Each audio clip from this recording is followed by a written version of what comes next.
Warning. This show contains content intended for adult audiences.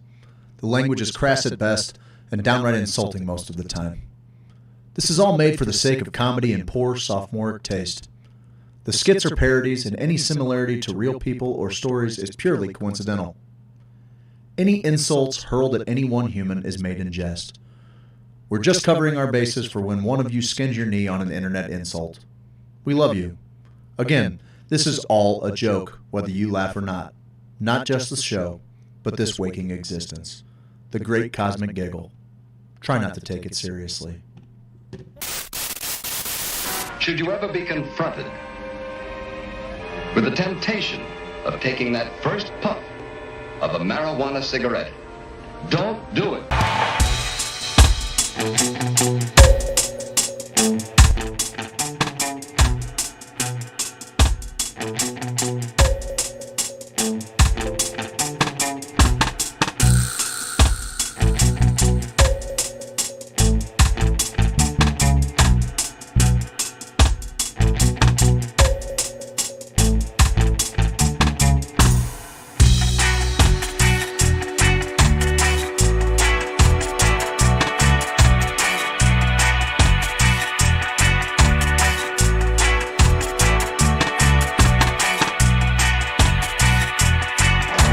I don't know about you, but as for me, the question has already been answered. Should we be here? Yes. The business of culture, any culture, is to perpetuate its cultural models. And if the hallucinogenic plants have not been integrated into the cultural model, then they are definitely seen as dangerous forces for an unpredictable sort of social change.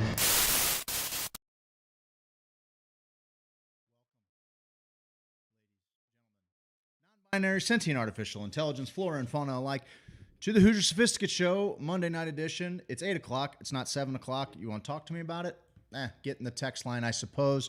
Welcome. Thanks for tuning in. You're not tuning in on Facebook right now.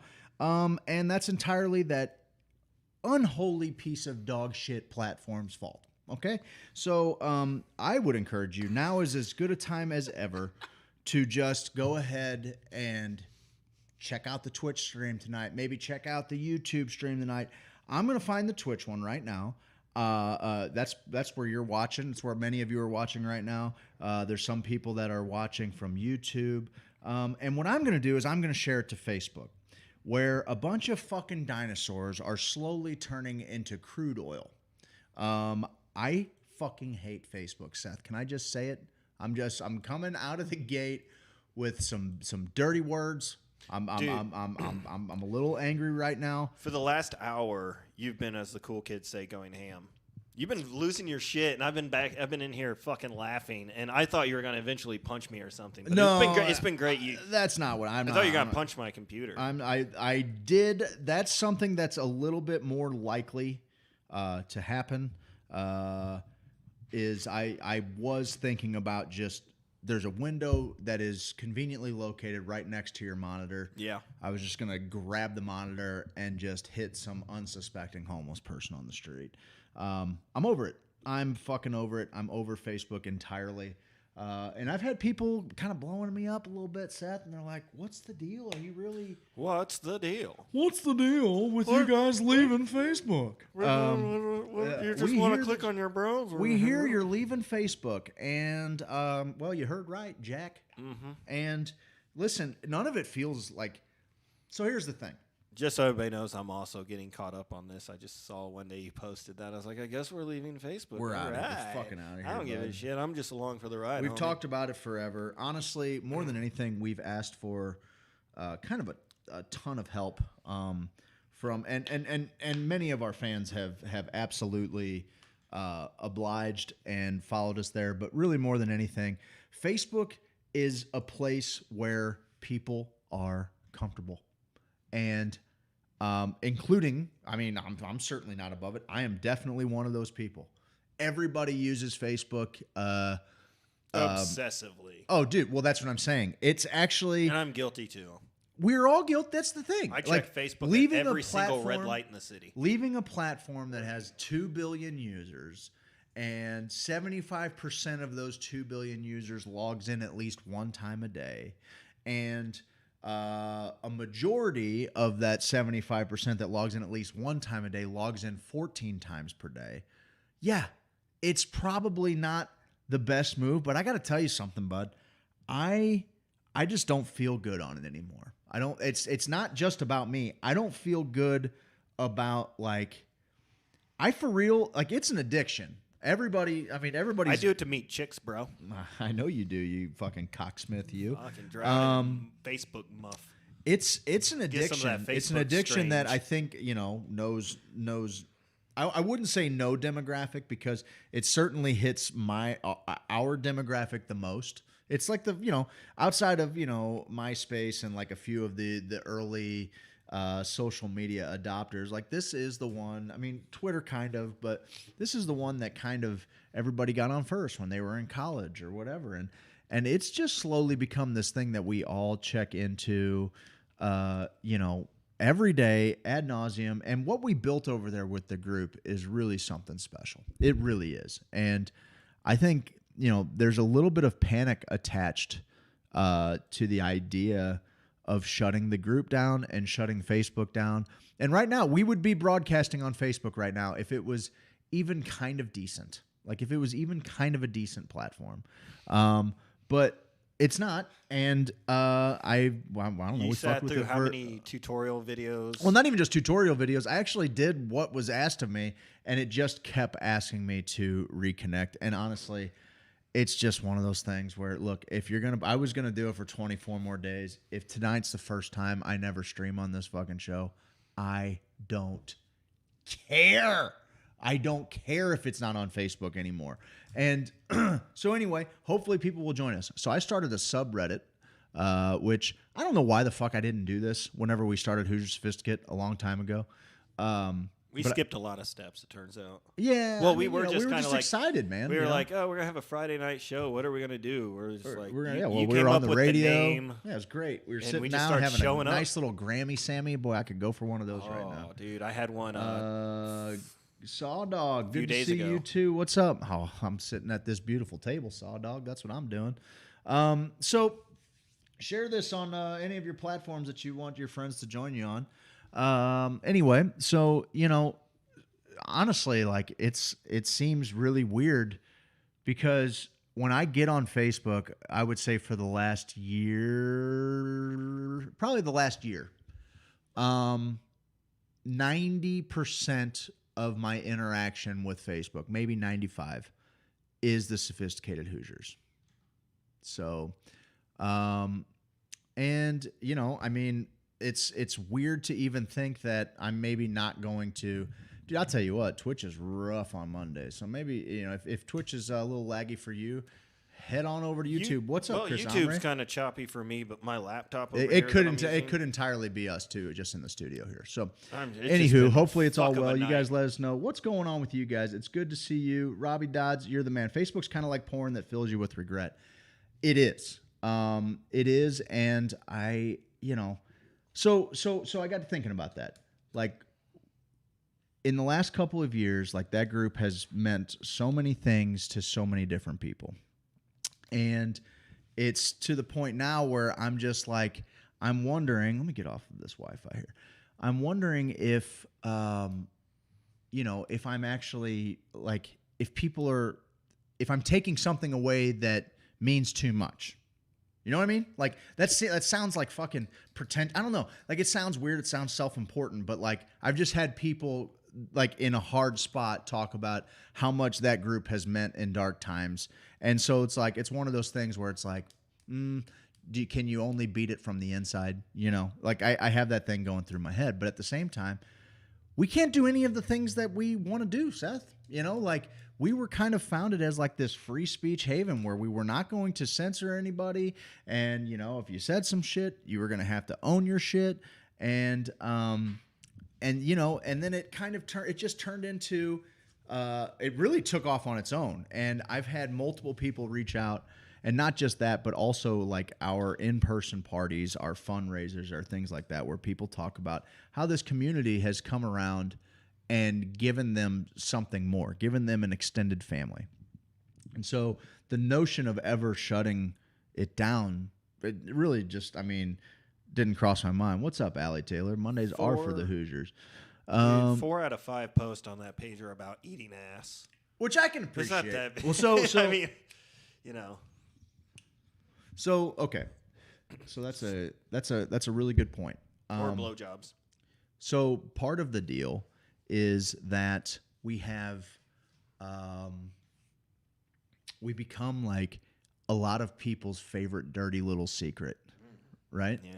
And so, and by being their dirty little secret, it's kind of it offers the safety where it's like if sex voice, if nobody is like, if somebody else is there and sees your dirty joke, well, what are you doing here too, you pervert? You know, it'd be like it's like Pee Wee Herman jerking off at the adult movie theater. Like, why'd he get in trouble with that? A, that's the B, most normal thing I've ever seen anybody, him do. It's the most normal thing. He used to talk to his couch every Saturday. And no doubt, not just his couch, but all kinds of weird shit, like beatnik puppets. Yeah, man. Oh, those remember those guys? Those are cool cats Yeah. right there. They were One was like playing like a little stand-up bass, slapping a fucking bass. Anyway, and you know, Terry the pterodactyl. if you ran it, you know, back in the 60s or 70s, if like the real conservative gentleman ran into somebody in the porno theater, well, he would be embarrassed, except that person's in the porno theater too. So it's kind of, it's each of their little secrets. Like, you kind of like got rat each him other. out. Like, hey, I'm trying to watch the movie. Right. And this guy is just, I cannot focus. So that's what Hoosiers, that's what He's over here sophisticated just Hoosiers jerking became off. for a lot of people. They're like, hey, you He's know, I have a gratifying persona. himself. I have a persona in here that is not the rest of the world's persona. And it's funny because people will, like, you see this like once a week, somebody will post in the page and be like, I accidentally put this on my real page and my whole family saw it because I meant to post it in this group. And I think that's one of the funniest things ever. Happens all the time. Fucking great. I've done it. I've done it a couple times. And it doesn't I've really also, matter for me, but some of those where other I'm people have, bad like, about it kids and is shit. because most of my interactions are with that group. Sometimes somebody will post on their own wall, and then my comment coming in is typically a little, you know, maybe uncouth or, you know, out of bounds. So anyway, you know, the thought of shutting it down, it's kind of weird, but also I think that we can get back to doing what we do. I think like the Reddit, I really think that if people check out the Hoosier Sophisticate subreddit, it's very similar in that you can share everything and everything works as a comment board underneath it. The only thing that we can't do in it right now is post live video into it, or is to upload video direct. You can post links to anything, but posting, you know, video into it directly is it can't be done because I set the group up as an 18 plus group, not safe for work. Because I figured if we do that, then we never have to worry about having a conversation about censorship or anything else. If this is the deal, this is the fucking deal. You know? So I'm hoping that the subreddit, and like I said, I don't know why I didn't start this forever ago, because the subreddit, I love Reddit. I love everything about Reddit. Some of the most brilliant people are on Reddit. It is the one place consistently where written word and comments will make me belly laugh. Like, they will make me laugh out loud. Some of the wittiest people in the world are on that platform. So I'm hoping that bleeds over into that group and we can do a little bit better than Facebook. That's kind of where I'm living. So, anyway, that's kind of to start it off. I'm a little fired up. We were ready to go at 6:45. Also, if you have fucking streaming software, multi-streaming software, if you have multiple different kinds of fucking streaming software, maybe, just maybe, build in a little something where you can test whether or not the stream's going to go live when you fucking click go live. We could be sitting here fucking ready as can be for fucking hours in a day. First Whole time show ever we fucking were planned. ready. We're fucking ready to rock, baby. Yeah. And then we click it and it tells us fucking this isn't going to work and that. You know what? Save it, motherfucker. Like, I just got no fucking time for it, no fucking patience for it. Anyway, sorry, a little fired up. It's been fun watching. You've actually calmed down quite a bit. I have. I've calmed down a little bit. The 7 o'clock hour that we weren't live it was just for me, and it was hilarious. That's the thing. Sorry, bro. It might have been the most goddamn impressive thing we ever did on, it might have been the best thing ever if we were actually just rolling. People would have laughed so hard at me just trying to figure out. That's probably what I need to do. I need to start looking at fucking tutorial videos. I need to do reaction videos to tutorial videos. That's how I'm going to go viral. This fucking jerk off on this one video, Seth. Dale? Was it Dale? I don't know what his stupid name was. It probably matched his stupid voice. But this stupid asshole is trying to give me... Click here on your browser. He's giving me a fucking, like a walkthrough advice. But he's just looking at his blank fucking desktop. As you can see here, my desktop is blank, so I just want to... Dude, I was not okay. Look under the properties. Not okay, bud. Not fucking all right. It really fucking fired me up. So anyway, whatever. His voice was We're fine. great. We're fine. We're on YouTube. We're on Twitch. Everything's rolling. Hopefully everybody's having a good time. I'm done bitching. I hate Facebook.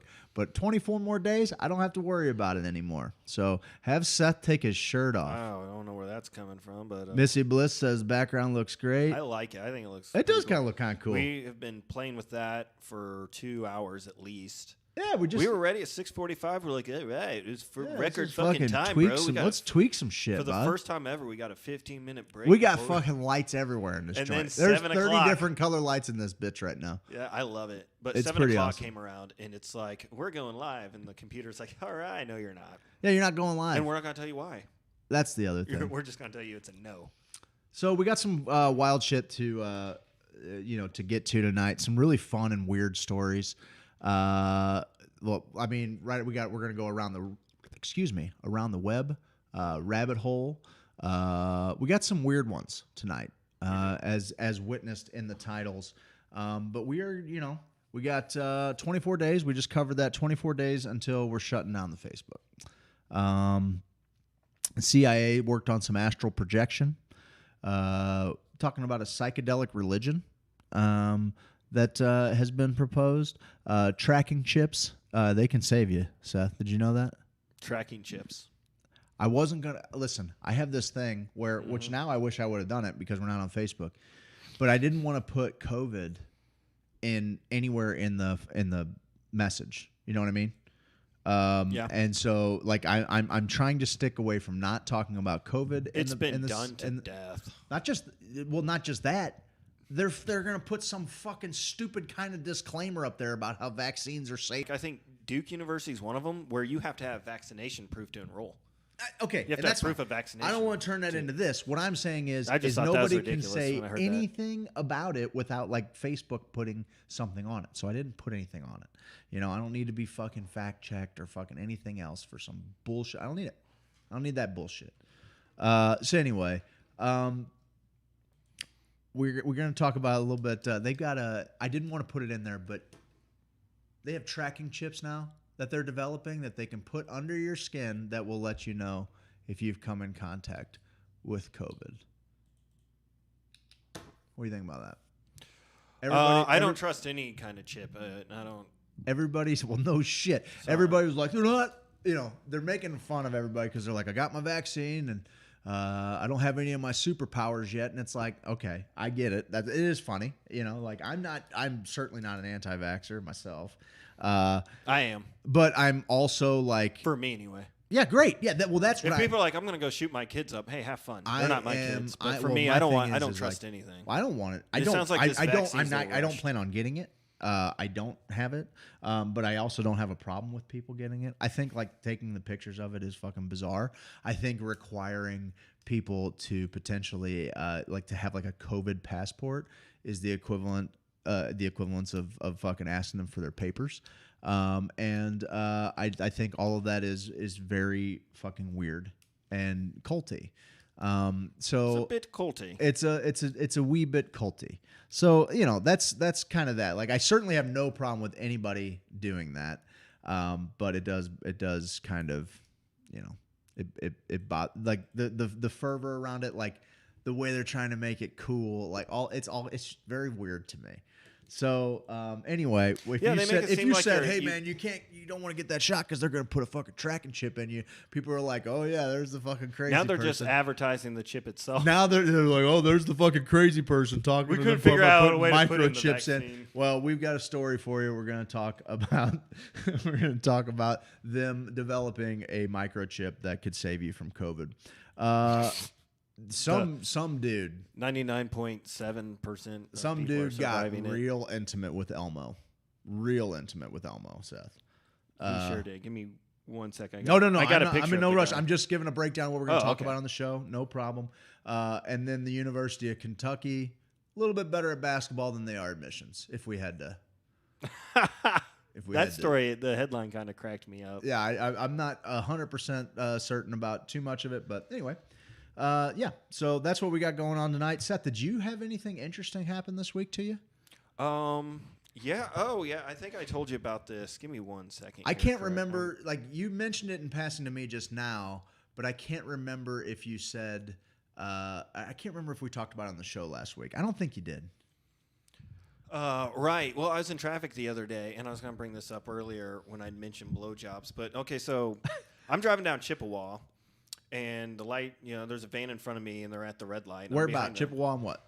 Jameson. I Okay. think. I was near Jameson. You're but like that's St. not Louis Hills. You're in a nice part of town. Yeah, it's near where I reside. But so this van in front of me, and the light turns green, and they're not going anywhere. So I do what I normally do. I give them a little honk honk. How you doing? Sure. So I honk at them, and from the passenger side, this girl, she like pops up like this, and this guy who had his arm up like this, he then puts it down as if to like put the van in drive, and then they go through the light and continue driving. And I'm asking myself, Craig, did I interrupt a blowjob? I think you Did definitely. I interrupt some fellatio on the road? I think you definitely interrupted a little bit of roadhead. But where think I I'm at definitely is I've never really heard of roadhead in the city, in the middle of the day. No, I actually get that too. In the middle of the day. What I don't understand, like I've never really seen someone go through the trouble at a light. Was it a light or a stop sign? Light. It was a light.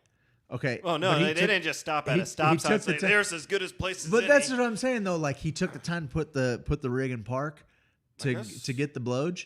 Like I've just never really thought about that. I don't know if he took it out of park, but that's what he. But it looks like he was his arm driving up on the seat, and then he just kind of put his arm down as the girl's lifting up.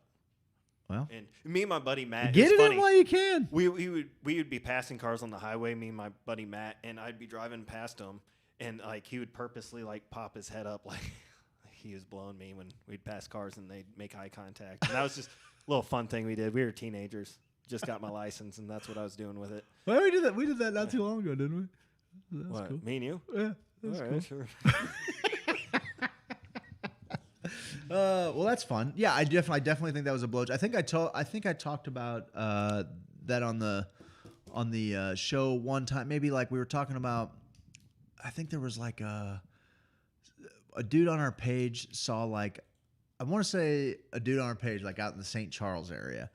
Saw a couple of kids, probably high schoolers, getting hot and heavy in the car, like hot and heavy on like an elementary school parking lot, really close to a playground. It was a weekend, but it was still a playground. So there were like a lot of kids, not too far from where these two teenagers were getting after it, and he was like kind of. Trying to figure out what the play is, and I mean, I'm of the opinion like that's a tough one. Like you call the cops, you could fuck those kids' whole lives up with the way that like shit is now. Like with the way they would bring charges and everything. But also, you should not be doing that close to children. But then it made me think like it triggered this deal. We used to play fuzzball or football every day after school. Every single day, and my buddy's house was like it butt up against our school and church. So we had like the parking lot was immense. It was like 2 football fields, and so we would, one football field. So we would, we were at his house one time. We were going out back to play hockey, and there was like a truck that was just posted up right there in the parking lot, and we're like, huh. We were just gonna go about playing our games, and all of a sudden we saw this gal's head pop up. We thought it was the craziest thing we'd ever we thought it was the coolest thing that we'd ever seen. The Like it was coolest like thing. you could that can happen, man. Like when you're driving your car, that can happen. Just thought it was so awesome. I think they said we froze up on YouTube, possibly. I probably did. I don't even give a fuck anymore, bud. Yeah. Well, we still got plenty to talk Good. about. Just Check me it and out you. on Twitch. That's great. Me and you will just fucking record and keep it going. I really don't care anymore. I'm gonna have to blow up AT&T because we got fiber, and for whatever reason, it just ain't fast enough, bud. It just ain't fast enough. We got like the fastest option. I know we have a fucking super fast option. It's So just as fast as it gets. This is the speed. this is just it. Well, it is what it is, I guess. Anywho, let's give them a little bit of the business here. So let's see, what do we got up first, Seth? Going around the web. Let's go around the web, Craigworth, and I think first let's talk about. Do you want to jump into that? We already talked about the chip quite a bit here, so let's talk about the. Let's talk about the college. Okay. I think. Yeah, So- it's pretty simple. So University of Kentucky made a little typo, I guess, but there's some kind of error. They had a foul up somewhere in admissions here. Pulling the story up now. University of Kentucky mistakenly sends 500,000. That's 500,000, Craig. Acceptance letters.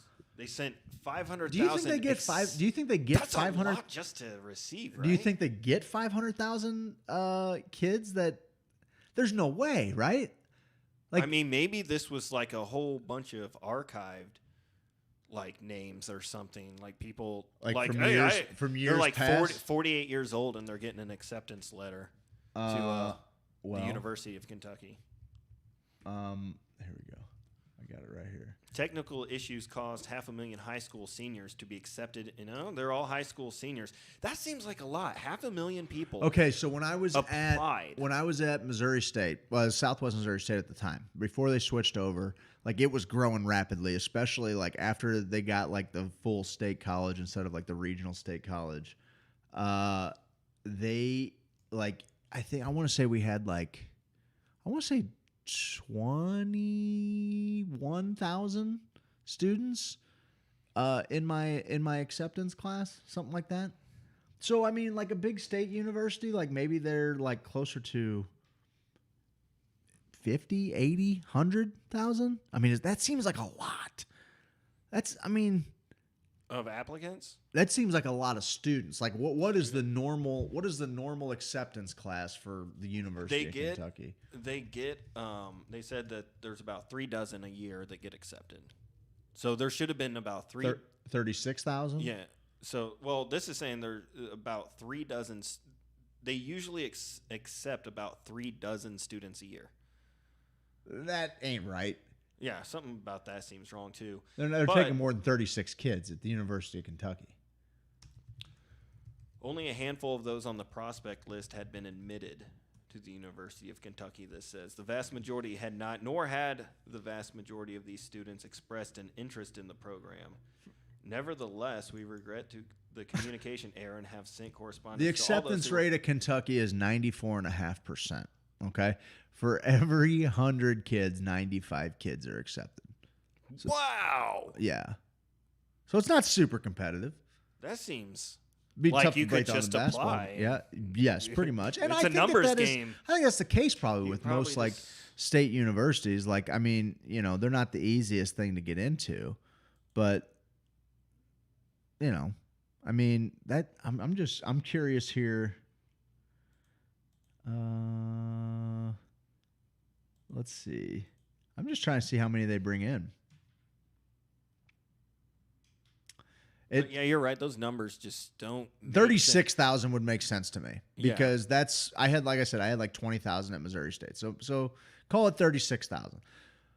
Are there even fucking 500,000 kids in the nation that apply to any school? I could see like maybe, what, Harvard maybe? Because everybody's trying to get into there's no way any school. Do any schools have like 100,000 in their class? That's massive, dude. That'd be bigger than the population of the city of St. Louis. Not the the metro, but like the city of St. Louis would just be one school. I guess that's possible. I'm trying to find out, like, just roughly how many people even apply for college every year. Now that This is, I would of course, think the internet millions. is now just trying to offer me all kinds of courses that I can pay for. How many students apply to college each year? More than 20 million students apply to colleges each year, There's a lot of fucking with colleges. about 21 million students attending American colleges and universities in the fall of 2014. More than 20. Blah, blah, Here blah, you blah, go. blah, blah. The University of Central Florida is has the largest undergraduate enrollment, and they have just under 60,000 students total. Okay. So there's fucking no way. Like 500,000. What a nightmare. What do they do? What do you do? Do you just revoke everybody's? They sent out correspondence to each person. It said, I missed that part. like, sorry about that. Ooh. To everybody. And then they can just kind of resend. Somebody's going to be riding a real Well, no, Kentucky Wildcat I roller guess coaster there. Out of that 500,000, they said there's only a handful out of that really should have received the letter. So I guess they had to track down the other 400 something thousand people and just be like, my bad. Sorry. Damn. You think they should awkward. send them like a gift or something That's nice? pretty awkward. Yeah, it's like, go Wildcats. There's not Screwed even the pooch on that. How There's does not that even happen? 5. I wonder how many kids hey, what's going on? I wonder how many kids in like Kentucky apply to. I mean, that's just crazy to me. I mean, I guess they got a bunch of community colleges and directional colleges that kids are into as well, but there ain't fucking 500,000 kids. You think there's 500,000 kids in Kentucky in college? No. No way. Probably like not, in no. all of their not UK. I'm talking like all of their colleges. Yeah, but there's probably people that applied because they wanted. I get it. they I were in got certain buddies that are huge programs. Big Blue fans. You know, like they'd go there just Plus, to colleges are known for certain programs, so it's like, 100%. I'm going to this. why are Mizzou's you a going- journalism school. Sure. Yeah. And I actually was I was on Reddit the other day, and there was this British about to be exchanged, like kind of they were gonna accept like a guest professorship or something at Missouri. professorship. Yeah, that's you a know, word. like, well, I think sure it can be. Okay. But they were Professorship. coming to study. I guess maybe finish up their doctorate in history at Mizzou. And In what emergency would you be needed? Is there a doctor in the house? Yes. well, this guy's choking. Can you save him? No, but I can No. tell him about the ancient Hittite civilization. Well, that's fun. I think we're just frozen up everywhere, but that's all right. I don't care. I got We're just nowhere to be. we got a little. it took me forever to set these lights up. I'm not just gonna yeah, fucking that's turn cool. them We're off. just gonna record a podcast anyway. Yeah. If you think about it, we don't have to be live. Ever. In fact, everyone I know. I don't has have a- to. First off, everyone I I know don't have to do personally- it. Everyone I don't have to do a goddamn He's thing. like, I man. don't have to do this at all. Every night, that's kind of a joke. People haven't heard that because we're not live yet, but that's kind of my reoccurring joke. It's like, oh crap, we gotta be live in 10 minutes, and I'm like, no, we don't. We don't. We don't have to do anything. We don't have to. Like do that at so all. going back to the doctor of history, like nobody's dying on our table Yeah. if we don't stream tonight. Yeah, we're that's- not. We don't have network executives to answer to. None of the sponsors, they just send money. They don't watch the show. What's But up, everybody? Everyone Thanks I know for tuning personally in. that has a podcast, none of them are actually live. Everyone I know. No, we're the- I mean it's a much. we are on some next level shit. It's a much safer. It's a much safer way to go if you kind if you're give gonna yourself record it, the though. ability to edit. But you can do things in post production anyway. So I wanted to touch on that. Totally. Yeah, you can. I want to touch on that chip. I want to go to it because I kind of gave a little bit. Medical researchers at the Pentagon have created a microchip that will detect COVID-19 when inserted under the skin. Relax, conspiracy theorists. They're not being disseminated via vaccines. The revolutionary technology was developed by the Defense Advanced Research Projects Agency. You know what that stands for, Seth? No. That stands for DARPA, pal, which operates No, under DARPA stands for that. yes. Yes. Thanks for correcting me on that. Which operates under the Pentagon umbrella, according to Sunday night's broadcast of 60 Minutes. The top secret unit was launched during the Cold War to study emerging technologies for military use. Among them, innovations to defend soldiers from biological weapons. That's the bullshit they always feed us. It's like, don't worry, guys. It's nothing suspicious here. It's a military thing. Yeah. Just like giving acid to people to try to carry out assassinations. You know about that? Oh, dude, do I ever. Who am I talking to? Ted, I mean, He's like, yeah, I've heard of that. We talk. I mean, dude, that's I'm reading. did I think of I'm something, still yeah. reading that Bacall book, and like they kind of touch on it a little bit, but you know, there was only a handful of people that were allowed to, like Sasha Shulgin. You know, he's the guy that rediscovered MDMA, and basically every phenethylamine you can think of, 2CB, 2CP, 2CI, 2C. Everything. 2C, all the 2Cs. All the 2s. Just Right. just basically Double all of that 2C stuff. library. There was only like there was maybe only a couple of phenethylamines that were actually in science texts. Phenethylamines. Yes. It's a So fun it's one. like PCP is a phenethylamine.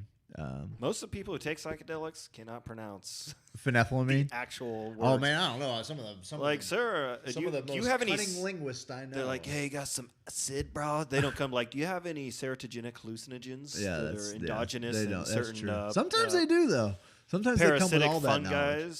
fungi. So anyway, like he talks about, he was able to use his lab to discover all of these materials. However, anything that was Schedule 1, which was basically just at the time LSD and marijuana, at the time only the CIA could use, which is like fucking just crazy. Oh, Anyway, yeah, it's not surprising. What's the worst that can happen? It's definitely not surprising. Yeah, Top secret well, unit. for those who don't know, they used to use LSD in probably the 60s, I think, and Yeah. they were trying to get it to 50s and basically 60s. program people and brainwash them to where they would be under their control pretty much all the time and would carry out assassinations around the world. That was the first plan with LSD, and then they're like, well, we can't do this. It's too dangerous. They were Let's too just make hard it to- illegal. Associate it with Objectively, too many all the people hippies and did not anti- want to fight.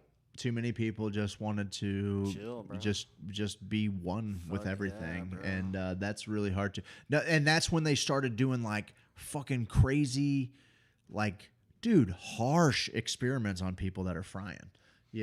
That's how we ended up with the fucking Unabomber, dude. He was a part of all of that. Really? Yeah, He was dosing up, or this was a controlled study he was in. yeah. With what exactly? What substance? LSD. LSD. Classic. Lysergic acid. Help me. Dithylamide. Lysergic acid diethylamide. Diethylamide.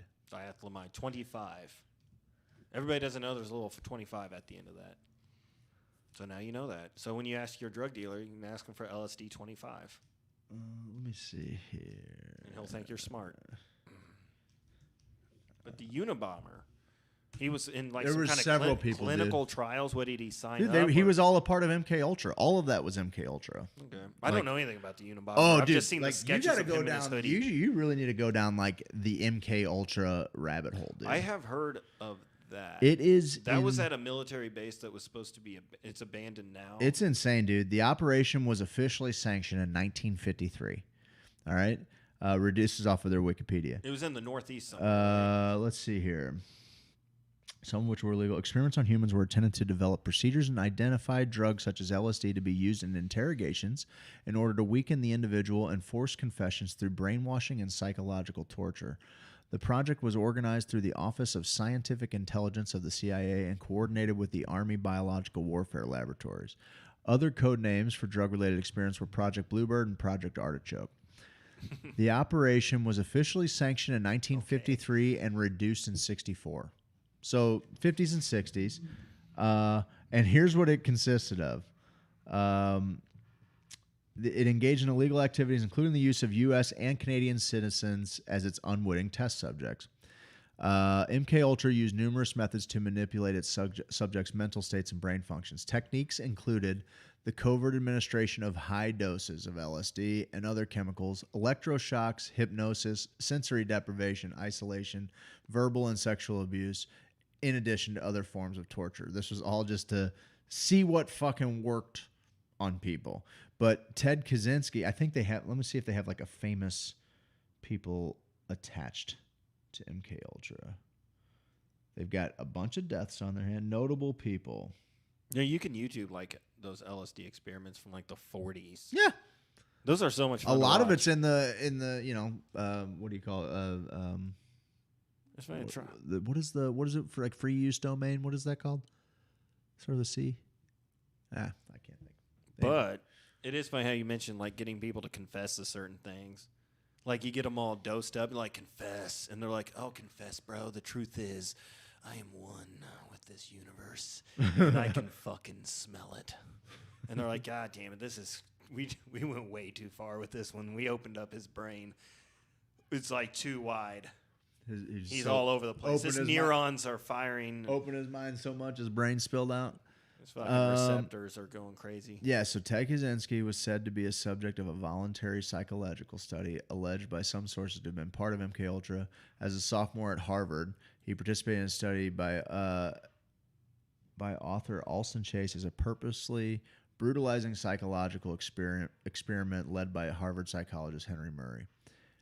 He spent 200 hours in the study. And then another dude that was an alleged victim of it was the attorney of the guy who assassinated Robert F. Kennedy.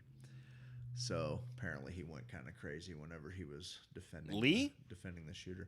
No, Bobby Kennedy. Lee Harvey? Saran. I didn't know that. I didn't know who killed Robert F. Kennedy. Saran? Yeah. Is that like Duran? Palestinian. I didn't know who. You know, that's weird. I've never heard who killed Bobby Kennedy. His brother. How'd you like to be overshadowed by your brother so hard that even like your assassination, like, isn't like there's like no details. I can't win. I was like, fuck, man. I'll always be number two. I can't even get killed better than him.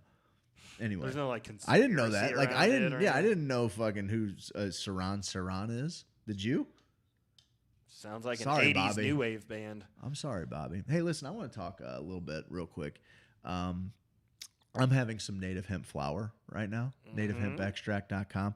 When I enter the code HOSO at checkout, people, they get just a great discount. Right now, Seth, they're Delta 8 gummies. Right now, after the discounts, like, I don't know, like $36, something like that, plus delivery. I mean, you got 500 milligrams of gummies coming to your door. And no bullshit, dude. I was thinking about this. I've used cannabis for the most part about every day of my life for 21 years. Like, in some capacity. Pretty close. Oh, wow. It has been. Because I 21. was sitting there like, that's a lot, but I'll be 36. Yeah, I'm 37 in August. I was probably 36 15 or in a 16. couple of weeks. So, you Yeah. know, Maybe not quite. if you want to go shopping. I probably really started more heavily when I was like 17, 18. But either way. Oh, yeah. When I was a kid, we'd be like, dude, we're getting a dime bag this Yeah. weekend, and we're going to fucking roll a joint. You Oh, know, we dude. didn't, it wasn't, there was Dude, a we wake and bakes. would find a way to score like a joint, okay? And we would all go and sit in my room upstairs, put on Fear and Loathing in Las Vegas because we were nerds, and fucking we just thought that was like We we were thought just we were gonna fry out. obligated to watch Cheech and Chong or- fry We- out so hard. We'd watch Still Smoking, the Cheech and Chong movie. I think that's Yeah. the third one.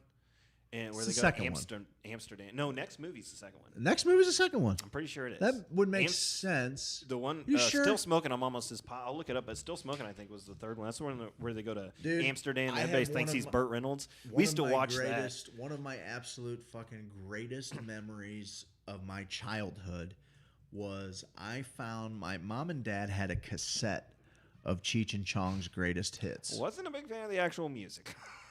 Some of it was great, dumb. but they had a cassette, and it was basically just a bunch of the bits that they did on the Still Smoking stage, you know, but it was a recorded comedy album, and I laid there on the floor and I was like, "Can I listen to this?" And they just kind of laughed at each other, like, "Yeah, sure."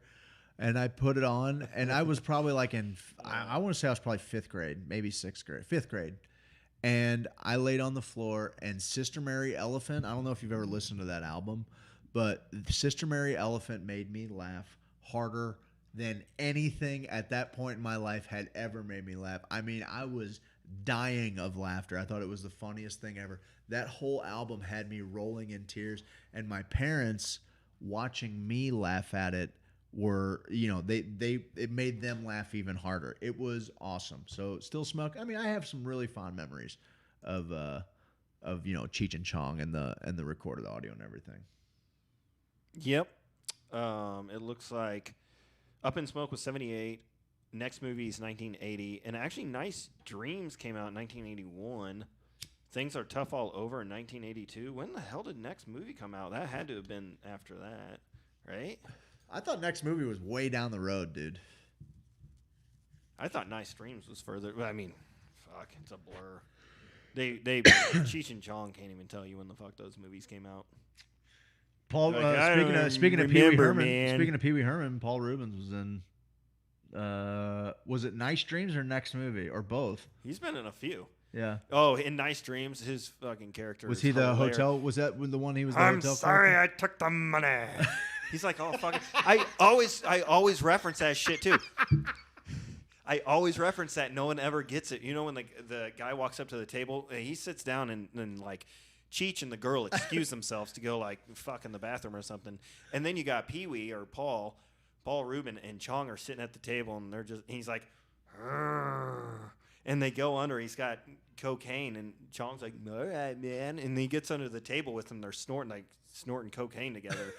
Which, if you got some on you and you meet somebody and you get left alone, you should always be like, you get down? It's a polite thing to do. It is a polite thing to ask. The waiter walks up and lifts up the tablecloth and goes, no lobster, how about squid? And Chong's like, squid's fine, man. And Paul Rubin just goes, squid. And I always reference that, and no one ever gets it. I would not get that. Which was that? No lobster, that was the how next about movie? Squid? That was in Nice Dreams, pretty sure, yeah. Okay, I'm sorry, what was I took the money. That's the weirdest one, probably. That's the one where the motherfucker weird. turns into a lizard because he smokes so much weed. That one was kind of weird. Dude, okay, so that was Stacy Right? Key. That was Sergeant Stadenko. Yeah. Sergeant Stadenko He's just was got that trio of idiots. he was a part of the bit in for Sister Mary Elephant on the deal, and he was played by Stacy Keach, who looked an awful lot like my pop. So anyway, what was I could see that. What was the dude? I love Cheech and Chong. Now that we think, like, I love Cheech and Chong, like. But I feel patronized, like when weed companies, use them. You know what I mean? Mm-hmm. Like, it's one thing for whatever Tommy Chong's selling, good for him. That motherfucker deserves it. Dude, that was such bullshit when he was selling bombs. Not only did he do time, but like he's been the They face set of him weed. up.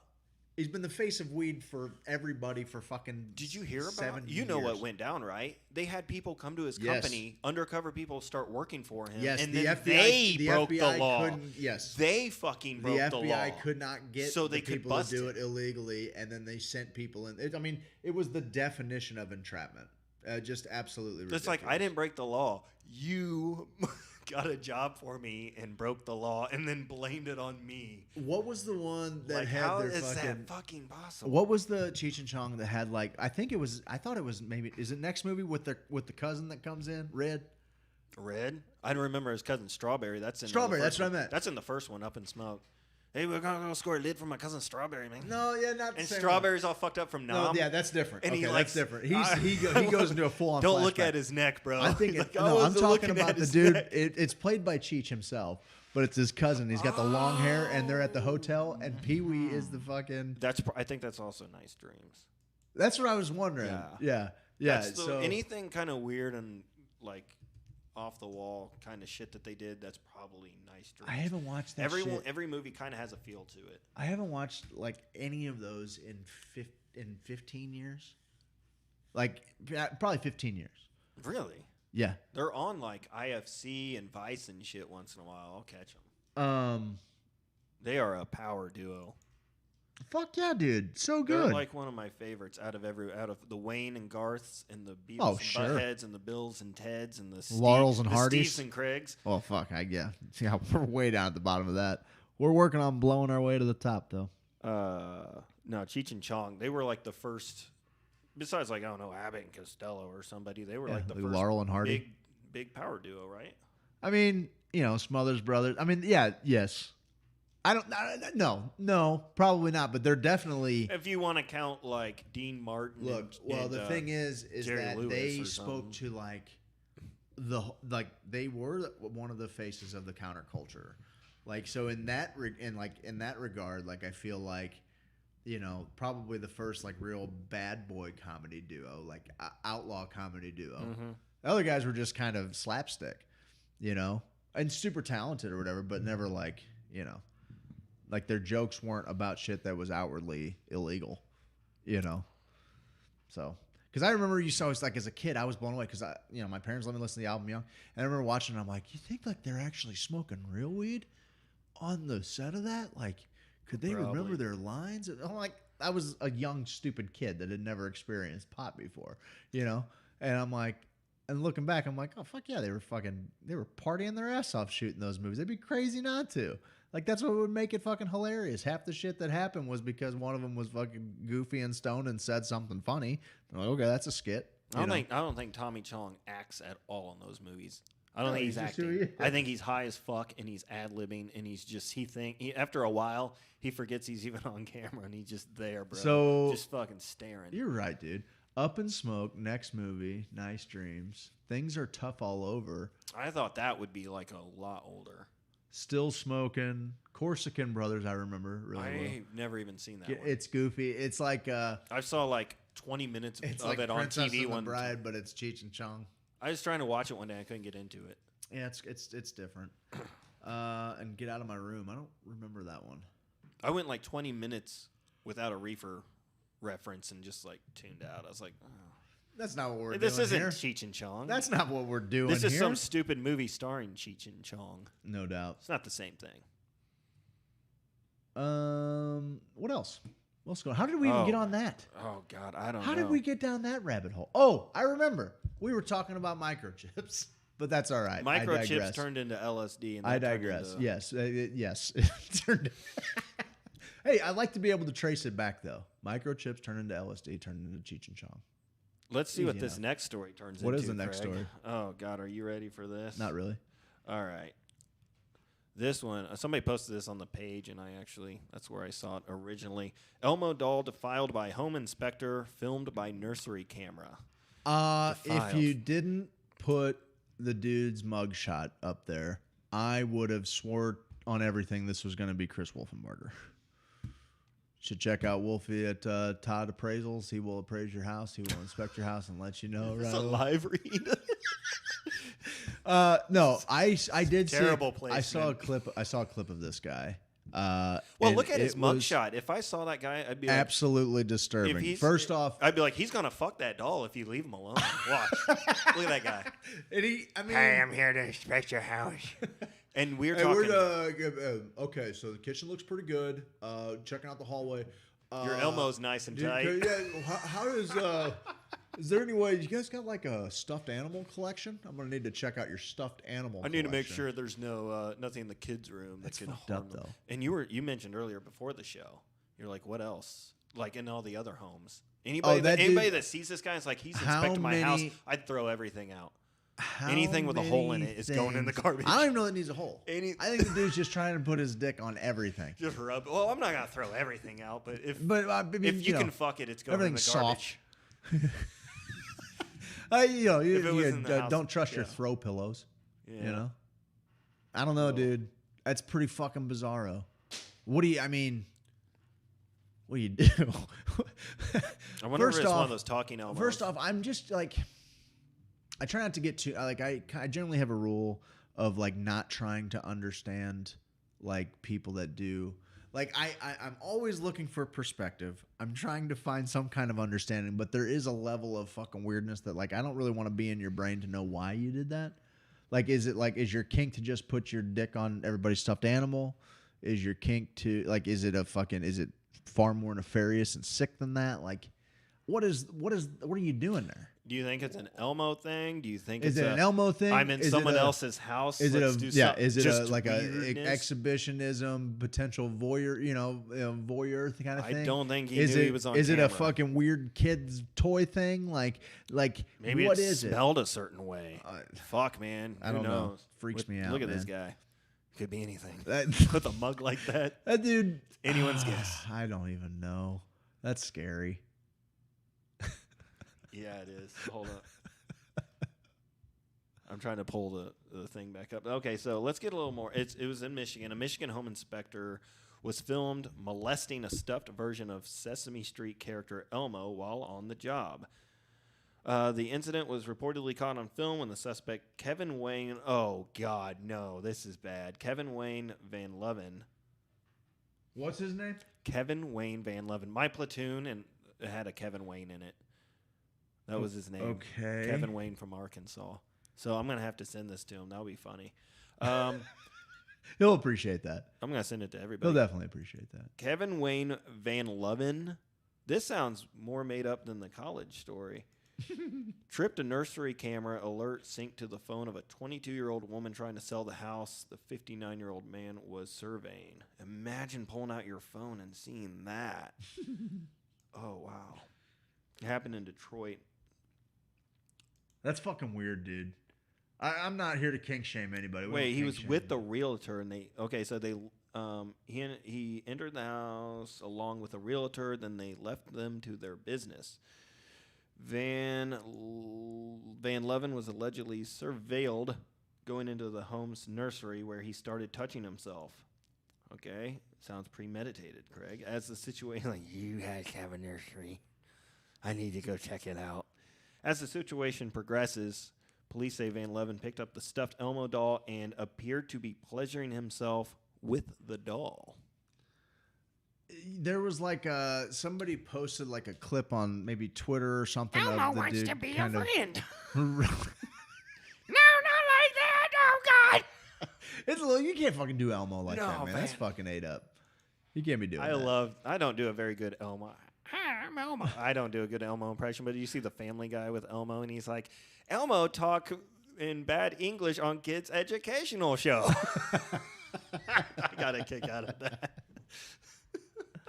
What else we got? Oh, gosh, Craig. I don't know. You were telling me earlier.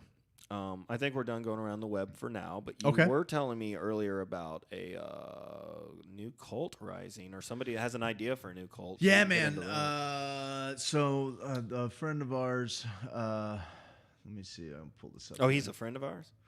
Well, No, I know. He's about to be. No, a friend of ours sent me this link like a week or two ago, and I wanted to cover it because it's a Neuralink. It's the Neuralink co-founder. And I'm gonna let this load up here right quick. The Neuralink co-founder has an idea for a new religion. It might already exist. Max Hodak, who's the entrepreneur who co-founded the neurotech company Neuralink alongside Elon Musk, has an idea for an entirely new religion. It involves tripping on natural substances to feel the presence of God. Increasingly believe there's an opportunity. That's weird. Increasingly believe there's an opportunity for a new religion, Hodak tweeted in reply to productivity startup Forte Labs founder Tiago Forte. Forte had said that after a decade as an atheist, I think I'll try religion again, and was looking for recommendations for a religion that respects science, cares about the underprivileged, and is also not evangelistic or politically active. Forte's quest set up an interesting idea by Hotek. What if there was a religion that embraces the weirdness of math and physics and is facilitated by entheogens, an umbrella term for psychoactive substances ingested for religious or spiritual purposes, including ayahuasca and LSD? Look, I'm already fucking, like, I'm in it. I'm in that fucking church. I believe that's exactly, this is one of my, like, passionate arguments that I have is, like, the idea that these chemicals are made illegal is insane to me because nothing has given me as much spiritual significance as psychedelic drugs, as entheogens have. Like, I have something, and not to mention they're fun, that's fine, but also, like, I've had experiences that made me believe in something bigger. And so these guys don't have to convince me a fucking bit. Like, as far as I'm concerned, whether or not the government recognizes my religion or not, my religion's sacrament is our psychedelics, and each of those psychedelics acts as a key to a different gateway to a different place. A different place where I get to feel part of God. So I'm with it. Like, I didn't even read I didn't know what to think of with the article, but for me, I hadn't checked it out ahead of time. I'm in. Needless to say, it's a rather unusual idea coming from a man who co-founded a company with the express intent to physically access your brain via a brain-machine interface. To Hodak, such a religion would offer practical moral guidance and also create a sense of community, something that people already get through church. Other Twitter users willing to take up the biomedical engineer on the idea pointed out that it might already exist in the form of the Burning Man Festival, which has existing cachet in the startup crowd. The man burned should definitely be a high holiday in such a religion, he responded in a follow-up tweet, referring to the act of a massive temple being constructed over the 8 days of the popular art festival and burned to the ground on the final night. So they're saying that the Burning Man is already kind of that thing. Or if it's not, it should be like their Christmas.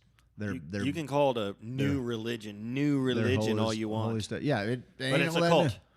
Yeah, that's fine. Every new religion's a cult. That's fine. Well, even going back, it's not all that new. Like, this is exactly this is exactly Go to South America. This is exactly what the Eleusinian mysteries were, dude, in Greek mythology. Like, major thinkers in our time. Go to Tibet. They've been tripping balls for 20,000 years. Isn't that like the oldest civilization, and they've had psychedelics the whole time? Well, I don't think they are the. I don't think they're the oldest. I think probably somewhere in Africa in the cradle. I'm talking about like actual civilization, like I don't know. Not just like a tribe that's set up shop somewhere, but I think it's been around for about 20 grand. 20 grand. When it comes to psychedelics, though, Craig, I can't do the group thing. I'm a loner. I get it. I do. So, depending on the medicine, depends on what I'm willing to. Depends on the dose. Yeah, it depends on what I'm going to surround myself with. I'm more comfortable in the dark. In the dark, in silence sometimes. I had different weird stuff. You usually got some music on. You ever do it just dead silent? I like the brain, vibration, the brain. Oh yeah. Whatever they call it, the frequencies. Do you listen to the yeah? Oh, dude, that's my jam. I like that stuff. I love that. Or classical music. Dude, I like to do that in the float tank. I like to throw. Dude, on I'll tell you one of my best times on the float tank and Edible and Portishead live in New York. Oh, Rose Hall. That was a great float. Was it Rose Hall? Rose. Yeah. Yeah. Rose Theater. Something like that. There's the word Rose in it. Yeah. It's great though. Portishead. Live at Rose Music Hall, I think. I'm going to a show at Rose Hall. That's why it's got me second guessing myself. Rosemont, live at Rosemont. I will look it up for you. Dude, it's one of my favorite albums now. I'm more comfortable on a high dose in the dark, where most people will be freaked out, than I am on a low dosage just around people, for sure. Yeah, Rosemont. And I always say I don't like people interrupting my thoughts and giving me other things to think about. Totally. Like, they could just throw anything like, nuclear war sucks, huh? Like something like that. No, sure. I'm thinking about that shit. And it's like, if I'm going to think about that, I want to like ease into it. Well, you want to open that gate own, yourself. Yeah. Process it on my own. I don't. The only substance I would even allegedly consider taking around people. Roseland. Yeah. Great show.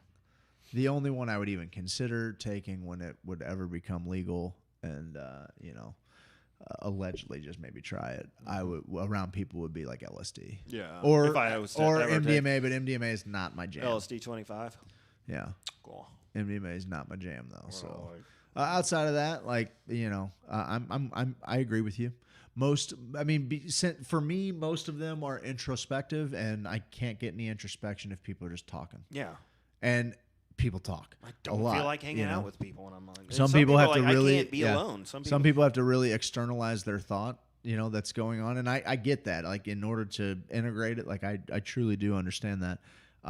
But it is very distracting. That's one of the things that I really like about like sitting in, or what I liked about sitting in ayahuasca ceremony was, even though there were people, everybody was laying on their own, pallet mat to themselves. You're not really to interfere with anybody else. Now, you might hear somebody fucking puking, you might hear somebody laughing, you might hear somebody kind of struggling through a hard time, but nobody's putting thoughts in your head or anything like that. There might be some people fucking somewhere. Yeah. No, I doubt it. I've been to some raves. Yeah, well, for sure. Yeah, but I wouldn't want to do that on It's like ayahuasca at certain all. places you don't touch after a certain. I would not want to do that on ayahuasca at all. Yeah, if you go to a rave and there's couches, like sometimes they'll have couches, even if it's outdoors. Black light that motherfucker. Yeah, after a certain hour, like say 2 a.m., don't sit on any more couches. That's once fair. you hit the 3 o'clock That's hour, a good piece of don't sit advice. on any furniture at a rave. That's a good piece of advice.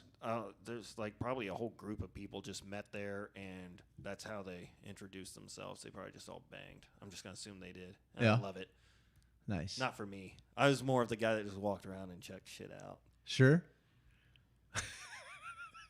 Dude, on LSD 25. What was the last rave you went to? Oh shit! How long? How long ago? Oh, I think I was probably 18, 19 years old, man. I don't know. No. When I got out of the Army, I was about 26, 27, and I went to the Skatorium or whatever that place on Broadway. Skadium? Yeah, I went there to a party, and I was supposed to meet a friend that never showed up, and I didn't know anybody. And it just hit me. I go, I haven't done this in a long time. I don't know anybody here. I used to, back in the day. You would know a handful. I could walk in and just run into people all night long. It wouldn't matter if I was there by myself. But here, I was definitely the oldest person there. Yeah, by 5 years. I was gonna say, it's a young bucks game. It's like a zombie theme, even though it wasn't Halloween. Yeah, it was cool. I went to a zombie burlesque one time at the Heavy Anchor, and there was this whole zombie response. People love to zombify things. Yeah, I'm not a zombie guy. I love horror movies. Never really was. Zombies a zombie to me guy are the myself, lamest genre of horror. Like zombies and vampires. Some vampires are cool, but the zombie shit I don't get. I just don't get into it. I never even watched The Walking Dead. Everyone's like, oh, it's so great. I'm sure it's fine. I'm sure it's awesome. I thought it was about the most middle of the road decent programming ever. Okay, yeah, fine. And there's one episode where it went 45 minutes before I saw a zombie, and I'm like, this is a soap opera where people have dirty faces and it's apocalyptic or whatever, but 100%. There's nothing really happening. Yep. I got bored with it. Right on. Well, anyway, zombies. They just don't do anything for me. The only zombie movie that I love two zombie movies. I love Zombieland, and I love Shaun of the Dead. Those are I'll make fun of it. I didn't like Shaun of the Dead. That was kind of dumb. I didn't think it was that great. The first time I watched it, the second time through, I really enjoyed it. Zombieland was kind of cool. Zombieland was really cool. They kept it interesting. They made zombies be able to run. So I haven't watched 2. Have you seen 2? I just saw the first one. Me and my roommate at the time he threw it on, and I was like, I'll check it out. And I was like, oh, it's surprisingly good. Yeah. You want to go down the rabbit hole? Do you want to go down the rabbit hole? Let's do it. Let's do it.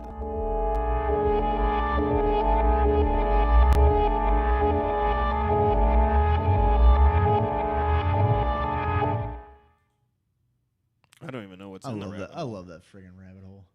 I like it. Sometimes I'll just watch it when we're sitting here at my desk during the day. I want to watch that version of Alice in Wonderland.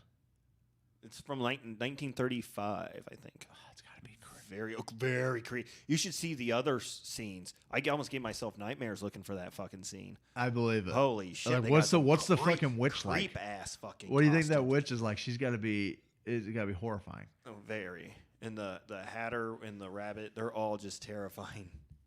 They are all just so terrible. That was the very first. I didn't even know Alice in Wonderland went back that fucking far. That was the very first.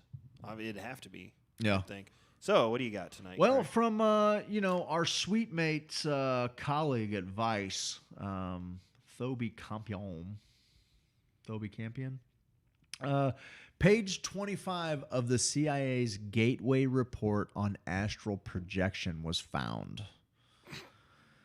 Page 25 of the what do you think about astral projection? Well, first of all, the CIA's people keep finding things. Right after COVID, people started finding things. First, we find out aliens are real. Then we find out we are a hologram. Or that there's evidence supporting it. Yes. Why don't you rap about astral projection? Because So, like, the idea of it, I mean, you're familiar with what it is? It's an outer body. It's an out-of-body experience that you have control of, and you can project. It's like not a linear dream, a lucid dream. Like a lucid dream, but some people can do it in waking. So it's like it's the equivalent of being awake and having a lucid daydream. Yes. So similar. Yes. Okay. So. And like you've seen this in like ancient martial arts movies, like the master's meditating and he goes up to like this other plane, or like Master Splinter shows up in the flame, with the Ninja Turtles that are all fucking when they're in that busted ass house with Casey Jones and April O'Neil in the first movie. April. She changed, didn't she, between the first movie and the second movie? I think so. She's pretty cute. April O'Neil. Yeah, she was great.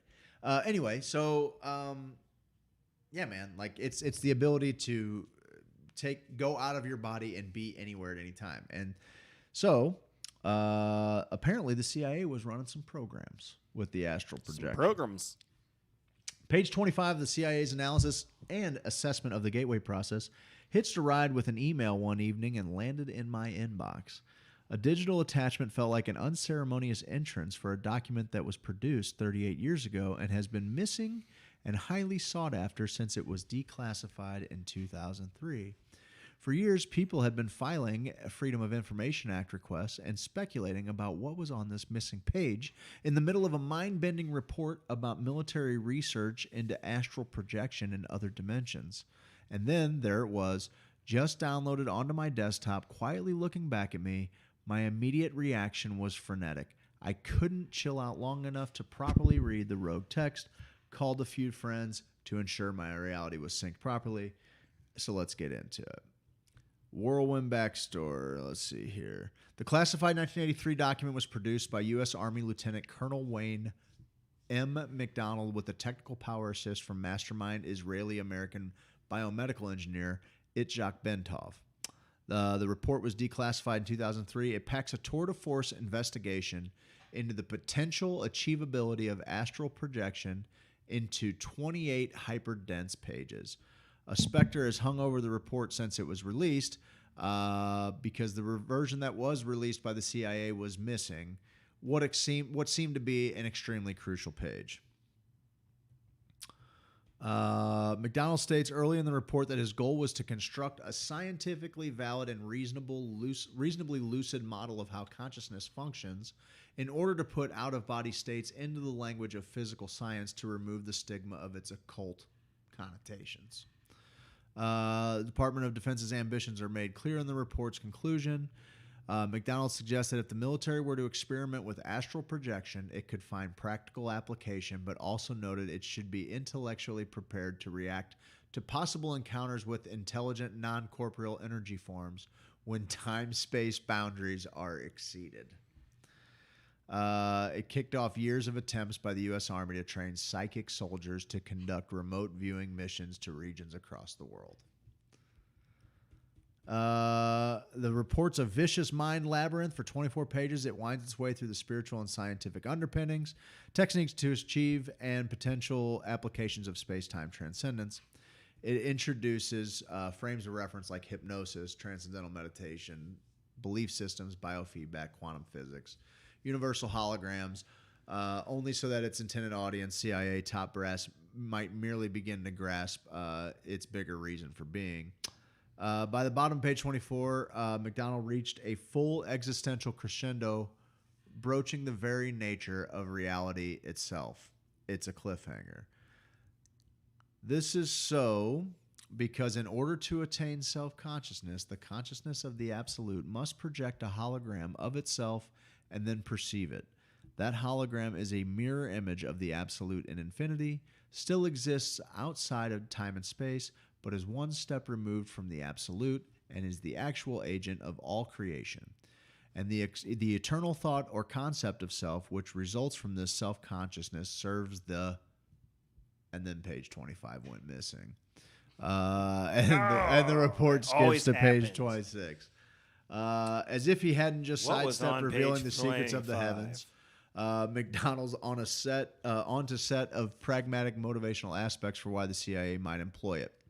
But the rate of progress is so much faster with the gateway approach than it is with transcendental meditation or other forms of mental self-discipline, and its horizons seem to be so much wider than that discipline needed to practice it would seem to be within the means of even the impatient. This is a block of text. Result-oriented, skeptical pragmatist of our society, unlike yoga. So it's a good thing a lot of people wouldn't understand this because they'd be freaking out.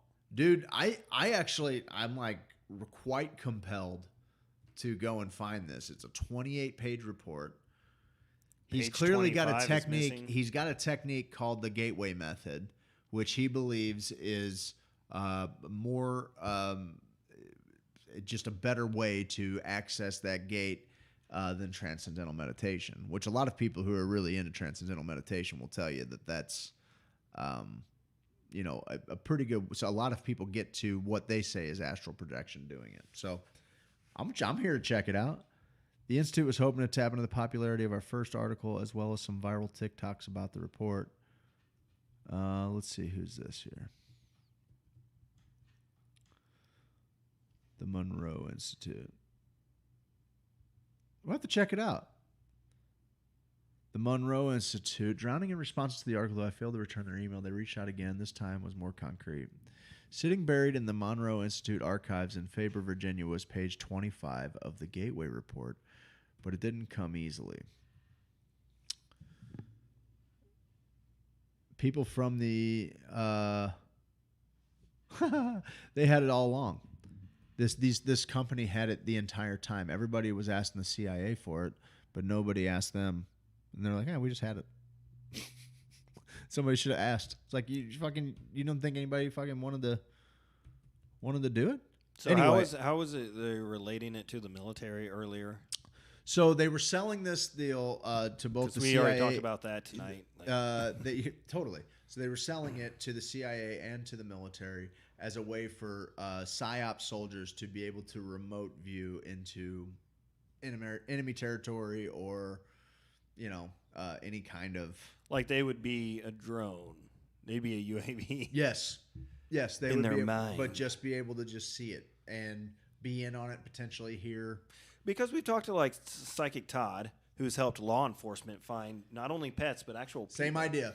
And I've been wondering for a long time, like if law enforcement's using psychics, how long before military starts using psychics? Probably before law enforcement. Could have found Bin Laden a long time ago. I would say long before law enforcement. The military. He blew up the 9/11. He blew up 9/11. That's what Bin Laden did. He blew up 9/11, Craig. He blew up the building. Why don't they just use a psychic? I'm pretty sure he's still alive. So. Oh, we're not going down that rabbit hole, are we? I mean, we're in the rabbit hole, or maybe we're not. I don't know. But hey, I mean, we are. I'm just saying. This whole show's been quite. I don't know. It's all kind of just a little too convenient for me, Seth. I don't know. Just the way it all went down, a little too convenient. I don't think it was him. They got somebody, and then they're like, let's put all this shit to rest. He's been a CIA. He wanted to. He's been on the fucking He's CIA. jealous he didn't think of it. He's been on the CIA payroll for fucking 50 years. He tried to blow up Bill Clinton on that bridge. Let him just fucking. He's retire. attacked the World Trade Center before, and he tried to blow up Bill Clinton on some bridge, right? There was a bomb strapped to it, and they got an inside tip, so they freaking pulled a U-turn, and they found out that there was a bomb on the bridges in some other country. And this is obviously late 90s. I just don't know. And they said that was Bin Laden. I'm sure they did. I'm sure they did. It was kind of like the the vacuum that ISIS was. And they let those guys weren't they from the BBC that Osama allowed them into the cave? He's like, fine, I'll do one interview. Yeah. And they got him to admit to all America's going down. That's probably filmed in a fucking movie theater, or on a movie set on a studio. That's so dumb. It's pretty dumb, but He let us go to his cave. How dumb is it though? dude, he was paid by the CIA like forever. Like we were fucking funding him to fight the fucking Russians during the Cold War. He's been a CIA asset for his whole fucking life. Like it would be very easy for them to create a narrative with a dude who is getting paid handsomely. And not to say that he didn't commit all those atrocities. Entirely possible. I just wonder if it wasn't like something that got way out of control. Or it was totally under control the whole time, where it was like, hey, we got to go to the Middle East. We got 500,000 soldiers we got to employ and put somewhere. They got some resources. They got a bunch of poppies up there. We've got a serious opiate fucking crisis that we're manufacturing back home.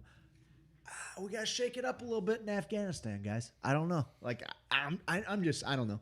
I'm just throwing ideas out there. I don't know. Those ideas have been thrown. I'm sure. Repeatedly.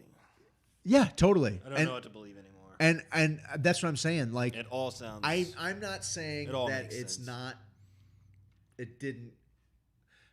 Actually, I am saying that.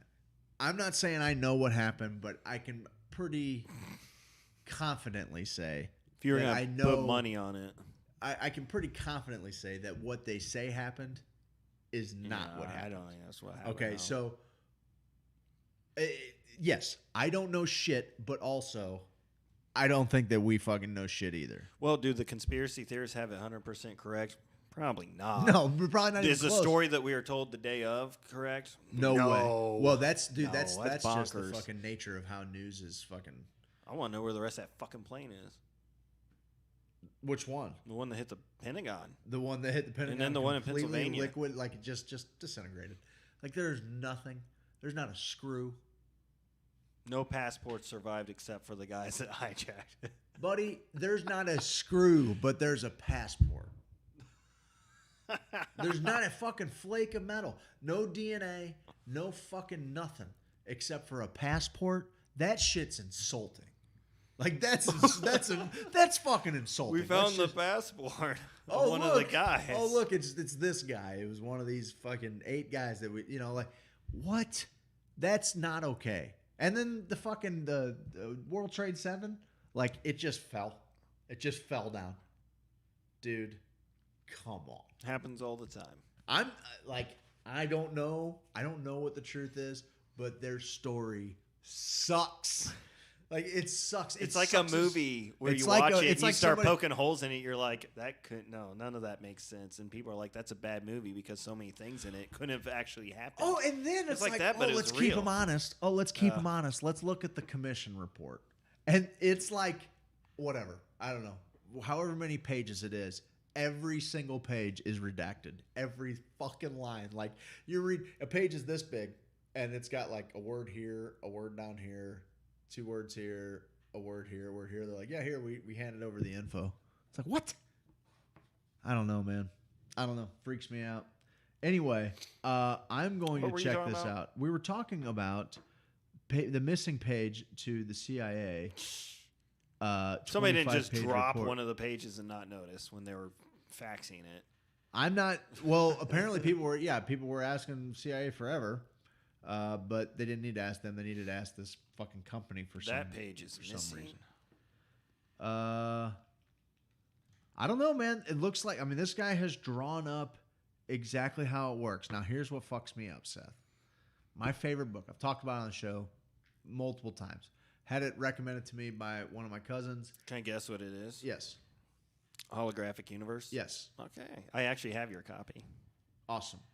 And so I'll read it someday. I don't know why it's my favorite book. I just know that it made it at least kind of gave. I'm not gonna say it's my favorite. It's one of my favorite books. It's definitely one. It's of my hard to get into.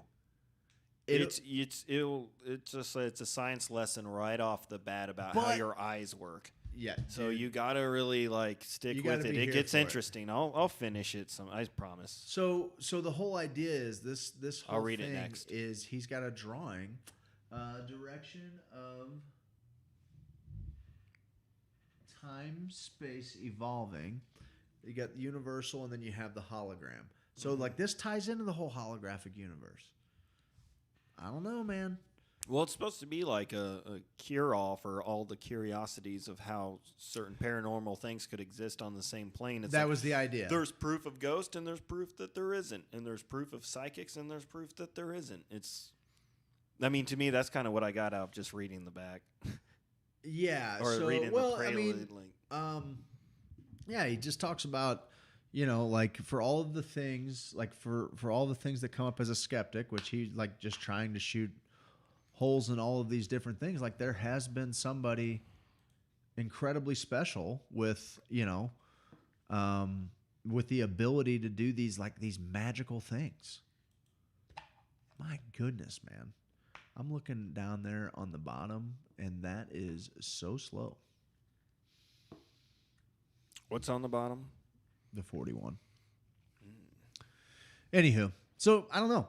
I mean, dude, once again, the CIA is involved in like straight up magic that most people would be like, you're fucking crazy if you think that's going to happen. But it looks like you're trying to achieve hemisync by, like you were talking about, listening to different frequencies and things like that. Mm-hmm. So that's such a weird experience. The Monroe Institute, which produces tapes containing audio techniques to stimulate brain functions and achieve hemisync. Hemisync is short for hemispheric synchronization, and it's instrumental in achieving a state of consciousness in which the electrical brain patterns of both left and right hemispheres are equal in amplitude and frequency. It does so by combining two techniques. The first is frequency following response. A recognized external frequency is introduced by headphones, which causes the brain to try to mimic the same frequency by adjusting its brainwave output. For instance, a resting brain that hears a theta level will shift out of its beta level. The second technique is beat frequency. Contrasting frequencies are introduced to each ear. The brain then chooses to hear the difference between them. A brain receiving 100 hertz through the right ear and 104 hertz through the left ear can then detect the delta, in this case, a 4 hertz frequency. The technique then opens the brain to a variety of frequencies which are played at a virtually subliminal, marginally audible level. With the left brain relaxed and the body in a virtual sleep state, according to the report, the conditions are ideal to promote brainwave outputs of higher and higher amplitude and frequency.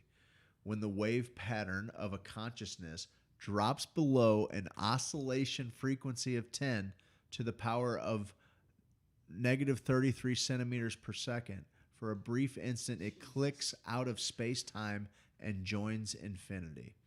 Monroe's theories maintain that if that click out can achieve continuity, you can begin dialoguing with other dimensions. Holy balls. It feels that way. That's how you feel when you're listening to those frequencies in the dark on psychedelics. Oh, dude. You totally feel like you're opening up. You feel the current in your brain. You can see it, too. I liken it to like a virus scan for your computer, only for your brain. Yeah. And it like scans and cleans all those junk files you get from scrolling through social media and watching TV. Yeah. It's just like, and it gives you some cool shit to watch while it's like, you stare at this, we're going to clean all this shit out of here. Yeah. I love it. I kind of like that metaphor. This is kind of cool, dude. Like I'm going to bookmark this. That's something that I fucking geek on. Like I'm always actively, so if I want to try and lucid dream, like I have to put in earbuds, because if I don't, it will launch my wife off the fucking cliff. Like she will lucid dream fucking like real heavy. She's like, have you ever watched The Mind Explained? I feel you know like how there's have. like the Something Explained series? Yeah. Explained? Yeah. Well, the one about dreaming, they explain lucid dreaming, like the things people do to like train themselves to be able to do it. During the day, I would do it. You like count, they would like, draw your fingers. pictures. Yep. When they wake up in the morning. The first thing they do is start drawing pictures of things from the dream. This girl had like all these random pictures. Like she's like, I saw giraffes, so she drew pictures of giraffes, and she'd study that. It's weird. Huh. But that's a really cool episode. They that do whole, all that whole kinds of series, different The things, Mind like- Explained, is really cool. The Mind Explained. That's my streaming pick. Nice. That'll be my streaming. I have a few. I started a new one. I think you might be into this. Are you ready? I've always got Are you ready to exit the rabbit hole and do some Yeah, streaming? let's exit the rabbit hole. Let's go ahead and we'll just. We should do a thing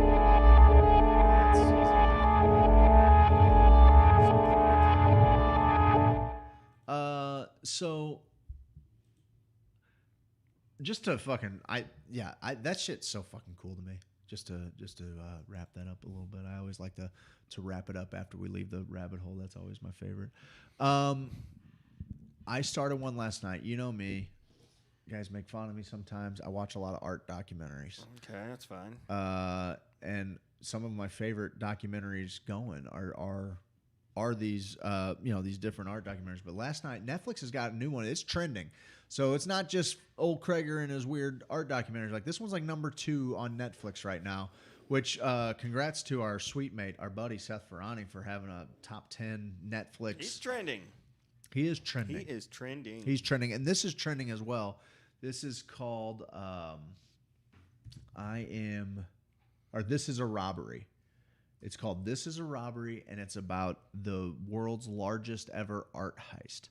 And it takes place in Boston on St. Patty's Day. And, dude, like they stole like $500 million in art. Like some fucking very famous art pieces that were taken from this place. Anyway, so it was kind of funny to see, watching Boston during St. Patty's Day, which is like kind of a bucket list thing for me. I really want to do a Boston St. Pat's once. I got a buddy that lives up in Maine that's always like, "Oh, dude, you got to do it." Drop kicks, and the parade ends like the drop kick Murphys like follow the end of the parade, and then when they get there, their stage is set up and they just rock out a St. Pat's concert, and it's just insanity, Anyway, so they're showing Boston. It's going nuts, dude. Like it's a bunch of fucking Beantown drunks on St. Pat's, which is like their biggest holiday. And there's this really unassuming art gallery, and it's got this magic. Like it looks like just this straight up plain ass rectangle. And then when you walk inside of it, it's got this jungle courtyard, and all throughout it is like every room has a theme, and it's got some of the most incredible fucking art the most sought after fucking Renaissance art that you could ever want. Like they got Rembrandt Storm in the Sea of Galilee, and it was like just looks amazing. Like there were like the famous Raphael painting of the Cardinal. I can't think of who. Or no, I think maybe Raphael's self-portrait. Anyway, so like this whole heist takes place while everybody's fucking hammered downtown, and like all of the cops and shit are kind of handling like that. And this is just a little quiet bit of town. They break into the joint, and or the people go to like the next shift go in. They're locked out. Their code's not working. Their key card's not working. And then whatever, they let themselves in like the back door, and it's silent, and there's a bunch of shit that's missing out of there, and like doors are busted in. These fucking the guards are like taped up in like this underground fucking tunnel way. Dude, it's so cool. So anyway, you might want to check it out. It's called This Is a Robbery, I believe. This is a robbery. What was the time period again? Is it like it's supposed to be a current thing? Well, March 18th, 1990. Okay. It's kind of funny. This is a robbery, the world's biggest art heist. Check it out. Okay, cool. Yeah, man. As much as Facebook fired me up today, I fucking hate it. I had a fun talk tonight, and I know that the stream was a little choppy for some. I want to talk about a couple of things. First of all, James Carlton has sponsored this show from the very beginning. We love James Carlton. He's my insurance agent. The other day, I had a little chip in my windshield, and it turned into a pretty good crack. And I needed to get my windshield replaced so I could get a inspection, get my tags, and I called up James, and I was like, "Hey, buddy, I really need to get this windshield replaced." And he's like, "All right, let me check your deductible." He's like, "You don't have a deductible, player? Just call this number right here. Boom." They came out to my He said work. playa? He said playa? He did not say that. Boss pimp? He did not say that. He said, "Hey, Greg, it's not going to cost you anything, bud. Just call them up. We'll set an appointment up for you. Let them know where you need to be." And they banged that thing right out. Got me a fucking new windshield. Didn't take but 5 minutes of my time. It was pretty great. James Carlton just does that. I love him. 314-961-4800. He insures everything I own. He insures my extended family. He saved everybody I know money from whenever they check for their insurance. I think maybe one or two people, and they said, you know what he told me? He said, he can't beat the rates right now, but he'll keep us on the file, and if the rates change and he thinks he can beat him, he'll call us back. And that's what he does. If he can't help you now, he'll let you know when he can help you, and he'll do it so well that you'll never want to go anywhere else for insurance again. That's what James Carlton does. I went down to Sweet Leaf the other day, and Jason was in there just blowing away all these little glass dillies, and no, he had some really cool pipes. That's awesome. Jason has basically stocked Farmington to the gills, the Farmington store, with everything you could ever want.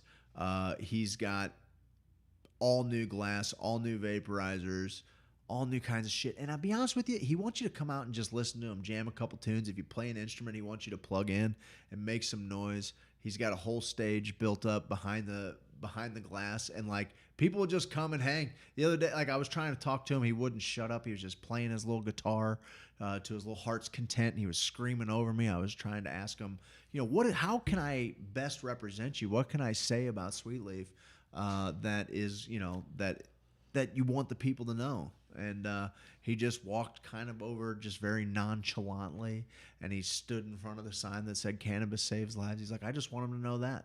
And that's what we're doing here. And he goes, I want him to remember that the head shops were the fucking stewards of the culture. The head shops and the grow shops were the guys that made the fucking weed available to you. You know what I mean? Like that was the deal. Not because they were providing it, but because they gave you the accessories that you needed in order to enjoy it. You found it wherever you wanted to find it. But they were fucking the bringers of the culture. And it's always been that way, and it's always going to be that way. And people should take that into consideration when they think about, where they want to shop, who they want to do business with when it comes to getting like their smoking accessories and getting their knowledge. Go in there and ask some questions, and you can get straight answers now. You don't have to fucking talk code words, like we used to have to fucking talk about water pipes. It's ridiculous. Go talk to Jason about a bong. He'll insist on you calling it a bong. Anyway, go down Sweet Leaf in Farmington. I love him. He's got some big doings coming with Festus, a new little partnership. I'm not sure when they're ready to announce. And it's going to be awesome, man. So, guys, check it out. Check out Sweet Leaf. Check out James Carlton. Check out nativehempextract.com. Enter code HOSO at checkout. You're going to get, I think, like 30% off. It's like I know the 500 milligrams the other day cost me like $36. It's a fucking deal. And they are my favorite. No shit, my favorite cannabis product. Really? Dude, I don't know what it is. I don't know what it is. Or I'll be honest with you, dude. I'm getting to where I appreciate the Delta 8 high more than I do the other one. And I'm not sure what's happening with my body chemistry on that. you're getting old. But like this doesn't make me in the sense that it doesn't make me lethargic, Yeah. Like whereas weed does. Weed just fucking makes me. And you just get like blunted in the morning, and you think, dude, just smoke all day, and I can't really do that anymore. Green Day. There you go, dude. You know what I listen? You'll appreciate this. I listened yesterday. That's where that name comes from. First off, my youngest is fucking going crazy with Green Day right now. He was talking to me. He's like, "Have you heard American Dude, he Idiot?" made me. I was like, "Dude, I can't break. You want to talk him about some Green Day? I can't break him on it." But then I showed him Basket Case, and dude, he fucking. Has he heard Insomniac? He sings it around the clock. So here's the deal. So then I was like, "All right, bud, this is cool. This is cool. Let's check. I want you to hear this song, Brain Stew." So I put that on. I put on Insomniac, and he was like, blew his fucking head off. It's about meth. He's still, that fucking whole album, Geek Stink Breath, like, but that's not why it's called Insomniac, though. That's not why the album's called Insomniac. No, but I'll tell you a story about that in a sec. But. Okay, cool. So anyway, he's geeking on Green Day, and it's cool. I'm totally with it. He made me the other night. He like, whenever we had the fucking frames, you know, he took a piece of the little trim home and he was pretending it was a guitar, but it was the cutest goddamn thing because he's like, hey Dad, after I get done learning the piano, I'm gonna learn the guitar, and you know how I'm gonna play it. He's like down here like Billy Joe, you know, just rocking out. He thought this was the coolest shit. So he's like walking this thing around. He's beating on it. Ripping down here. He's like, he thought he'd never seen anybody play the guitar so low. So he's holding this fucking thing. He's like, this is how I'm going to play the guitar. I'm like, okay, that's pretty cool. That's cool. That's really cool. So he's into it, and I'm into it. So yesterday, I'm like, okay. You know, this was like a week or so ago. We listened to all those other ones. And he's like, Dad, can we listen to... I was like, listen, I got one rule. If you want to listen to Green Day, we'll listen to Green Day, but we're not listening to anything on American Idiot. I will listen to... You have the entire other catalog. I do not want to listen to American Idiot. Yeah, I just can't do it. Every now and then, I'll give in if he wants to hear a song. Very poppy. I have a very hard time with it. I just hate political music. It's just awful. Really it's just not good. It's just not great. Anyway, that's really fine. He loves it, and like I try to let him love it. I just after a while I'm like, okay, but I can't do that one, and I can't do whatever Boulevard Broken Dreams or what. I can't do it. So then the other day I was like, you know, I remember being in the 8th grade and Nimrod came out, and I was like, man, they're getting kind of poppy here, and mainly because that album's remembered for. Good Riddance. Good Riddance. The song everybody calls Time of Your Life. Yeah, but dude, like King for a Day was anyway. So I was playing him a couple of tunes off of Nimrod, and when I got back in the car to leave from here last night, that was on the way to his birthday party, which was downstairs at the parkade. It was awesome. Everybody was playing some pinball and some pool. And Cafe Piazza, you were back there slinging some pies. I made some pies. Kids had a blast. Pizza was delicious. 1900 Arsenal. Best friggin' time. 1900 Arsenal, Cafe Piazza. The food's so good, dude. And I got, dare I say, when Seth's cooking it, sometimes like you're really in for a treat too. So anyway. Yes, I got some ideas, so I'll be posting about them. Right on. For people who like to know. We're going to have some awesome Hoosier hangs. It's going to be great. Let's see. So what did you end up listening to? So I just listened to Nimrod, dude. Just like just the album. It's been since 1999 since I listened. It came out in 98, I think. Yeah, it did because I was in 8th grade. No, it came out in 97. Maybe. It was the I winter. graduated It's in the 98. winter, so it would I graduated in 98, so from 8th grade. So that would make sense to me if it came out like in December of 97 or so, or November of 97. That's about but when like it came out, yeah. so like everybody remembers it for Good Riddance. But dude, Nice Guys finished last. Hitching a Ride. Hitching a Ride is the fucking I'll tell you, Scattered. One of their best songs ever. So good, dude. So good. So Scattered. I'm driving home last night, and I'm like, it's just playing. I'm turning on to 55, and I'm like, I'm gonna fucking let this one ride. I haven't just listened to fucking Nimrod in forever, and dude, I was thoroughly entertained. Dude, there are some good songs that are just completely forgotten off that album all the time. Worry Rock is a really cool song that's got kind of like a 60s not rockabilly, but just kind of like that 60s. Yeah, that thing you do kind of feel to it was like more punkier. that's exactly what it was. Nimrod was experimental. That's why it's kind of standalone. They put out Dookie. They did a lot of 3-piece different shit. 3-piece with the same guitars. They put out Insomniac 3-piece with the same guitars. And they're like, what do we do now? So they wanted to experiment some different a lot of instruments. harmonica. Say, let's use a harmonica. Let's have a ska song. I actually remember let's have a few hardcore punk songs, some pop punk songs. And then Billy's like, finally like, I'm just going to play a fucking acoustic song. Yeah. And it was like... And it was the biggest hit ever. Yeah. For them. It was... Until probably it's American really Idiot. Song. It's a really cool song. Good Riddance? Mm-hmm. That was a really good album. It is a great album. But I remember kind of thinking, because of the way that they beat that album fucking to death, beat that song to death, I remember thinking like it felt like... everywhere. Dude... I remember there was a big the falling out. It was going to be our 8th grade graduation song, and one of these fucking gals put the kibosh on it, and it was kind of ridiculous. And so, to spite them, I kind of formed a coup that if we couldn't have this Green Day song, like I had basically me and a couple of other guys were like, if we can't have this song, like we were going to make sure that they knew how ridiculous it was that this one girl was keeping us from using that song. That like there's no way that she could be the only one to say no again to the next one, right? Mm-hmm. And so like I picked. Then they were like, dude, what's up? Because I was really into the Beatles. They're like, what's a Beatles song that we can use? And I'm like, I could probably think of a few. But the best one, the one that I'm going to pick is the one that's going to ruin her day by picking it. And so I picked like The Long and Winding Road, which is the most cheese dick fucking song for a 13-year-old boy to fuck it. Like, it might as well be a fucking Barbra Streisand joint, dude. And so like, you know, like it was, anyway, it was supposed to be Good Riddance, but you know, we had somebody not so willing to play ball. But anyway, I thought you would really like. I can't remember what her stupid reason was. I just thought about that last night as I was driving. I'm like, you know who would really appreciate this? Seth would appreciate this. And actually, I went back and it did him being excited about Green Day. I was his age when Dookie came out, and it was my fucking jam, dude. Everyone had Dookie. It was my fucking jam. Everyone they were my Dookie. favorite. That was a cool little summer. They were for real. Dookie. They were for real my first favorite band. Mine too. Yeah. Like I liked a lot of other bands, but like Case, and I was just like, what the fuck was I that? did Basket Case with my buddy Chaz Crabtree. He's a sophisticated Hoosier. We had a lip syncing competition every year.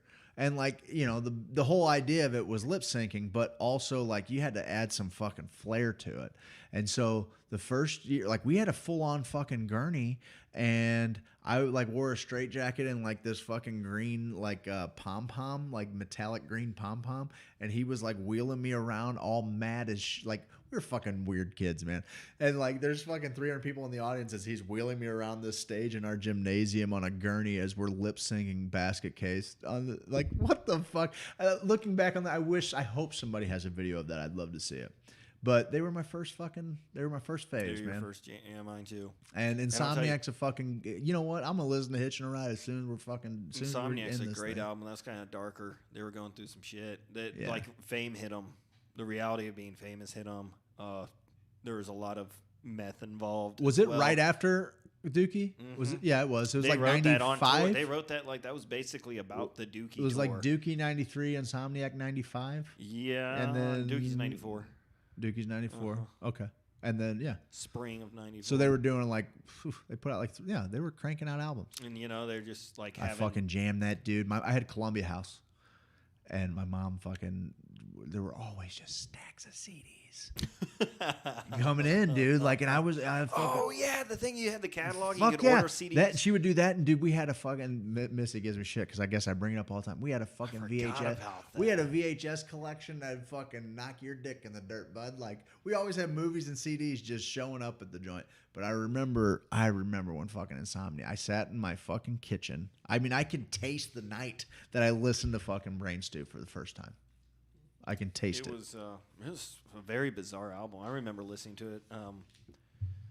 My sister, I think, bought it for me as a Christmas present on cassette tape. It came out, I think, in October or November. I got it in December. I'd finally gotten it. I'd seen all the videos. I'd seen the video for Brain Stew and the video for Geek Stink Breath, and was watching like some interviews of them on TV. And I finally got it, and I looked at the artwork, and it kind of freaked me out as a kid. And I listened to it. It's a hard-hitting album. You read the lyrics. A darker album. They were not the lyrics were not like anything from the first 3 albums. No, they weren't hiding anything. No, I mean, they were like, "Hey, we're poetic. Fucking spun," and And yeah. I'll tell you the reason it's called Insomniac. Okay, so you know the cover, it's really weird. That's by one of my favorite artists. It's a montage art piece. It's called "God Told Me to Skin You Alive," and it's sort of like a dream thing. Like this guy's dreaming some really weird shit you see that's happening around him. Yeah. And so Billy, the lead singer, and Trey, the drummer, knew this guy, Winston Smith. He's like one of my favorite artists. He did artwork for Dead Kennedys. He's done all kinds of weird art. So if you Google image Winston Smith, you'll get a lot of 1984 shit because there's the main character, obviously, Winston Smith from the book, the George Orwell novel. But the artwork he does is really cool. And they saw that particular piece, and Billy Joe's like, tell me something about give me the story of this thing. And the guy told him, he's like, this is how I deal with insomnia. Or no, he asked him how long it took him to make it. And he said 36 straight hours of working. He goes, how'd you stay up that long? He goes, I have insomnia. He's like, I'm an insomniac, and this art is like what I do. I'm up all night making this weird art. So he named that was like a homage. I dig it, man. To that. So, and then he made a different version. He replaced the acoustic guitar with Billy's guitar, and he added 3 skulls to the art piece in different areas that you have to see it. You have to look at it from a certain angle to see them, but they represent the 3 guys in the band. So that's where they got that from. Nice. Pretty cool. That is really cool. So you always think Insomniac must be because he spun out on meth, but it's actually not where he got that. Because most meth heads don't say I have insomnia. They just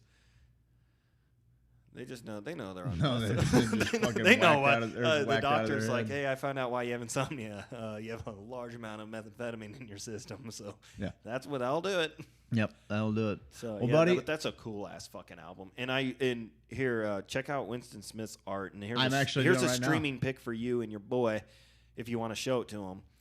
You can still watch Green Day's "Jaded" in Chicago, which was a live concert that was on MTV shortly after Dookie came out.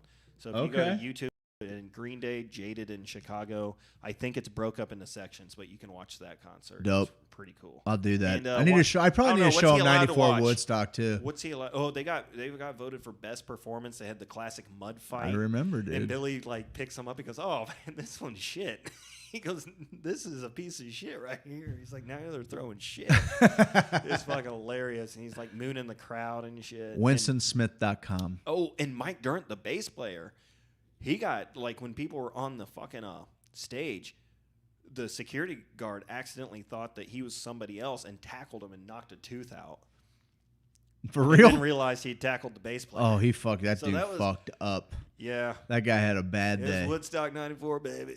But yeah, they got best performance for that. It was pretty cool. It was a pretty cool little set they put together for that one too. No doubt. They did some older stuff. So show him that if he's allowed. You might, I don't know, watch "Jaded" in Chicago first. Okay. Not a bad idea. I think it's dude, we're pretty good. It's ripped when from it comes Babel. to shit like that. I'm not because my mom wouldn't. She'd turn this shit off. Oh, I'm sure. She eventually. We're not running that ship. When it comes to she made us change the channel when we were watching Woodstock '94. They replayed Green Day's performance and a few others. Yeah, I watched Primus. I remember a bunch of shit, and I watched Green Day. And my mom made us change the channel. I want to rewatch Primus at Woodstock '94. Man, I'll tell you, 3 guys that play instruments very well together. It's like they share a brain, dude. Tim Alexander is one of my favorite drummers. Tim Alexander is one of the best fucking drummers ever going. Les Claypool is one of the greatest bassists ever. I actually ashamedly don't know what their guitarist name is, but I mean, as good as the two of them are, I think the only reason I know who Tim Alexander is because he's drummed with Maynard on a few different projects. He's drummed with the Perfect Circle. I think maybe he's drummed a couple times on Puss for whatever.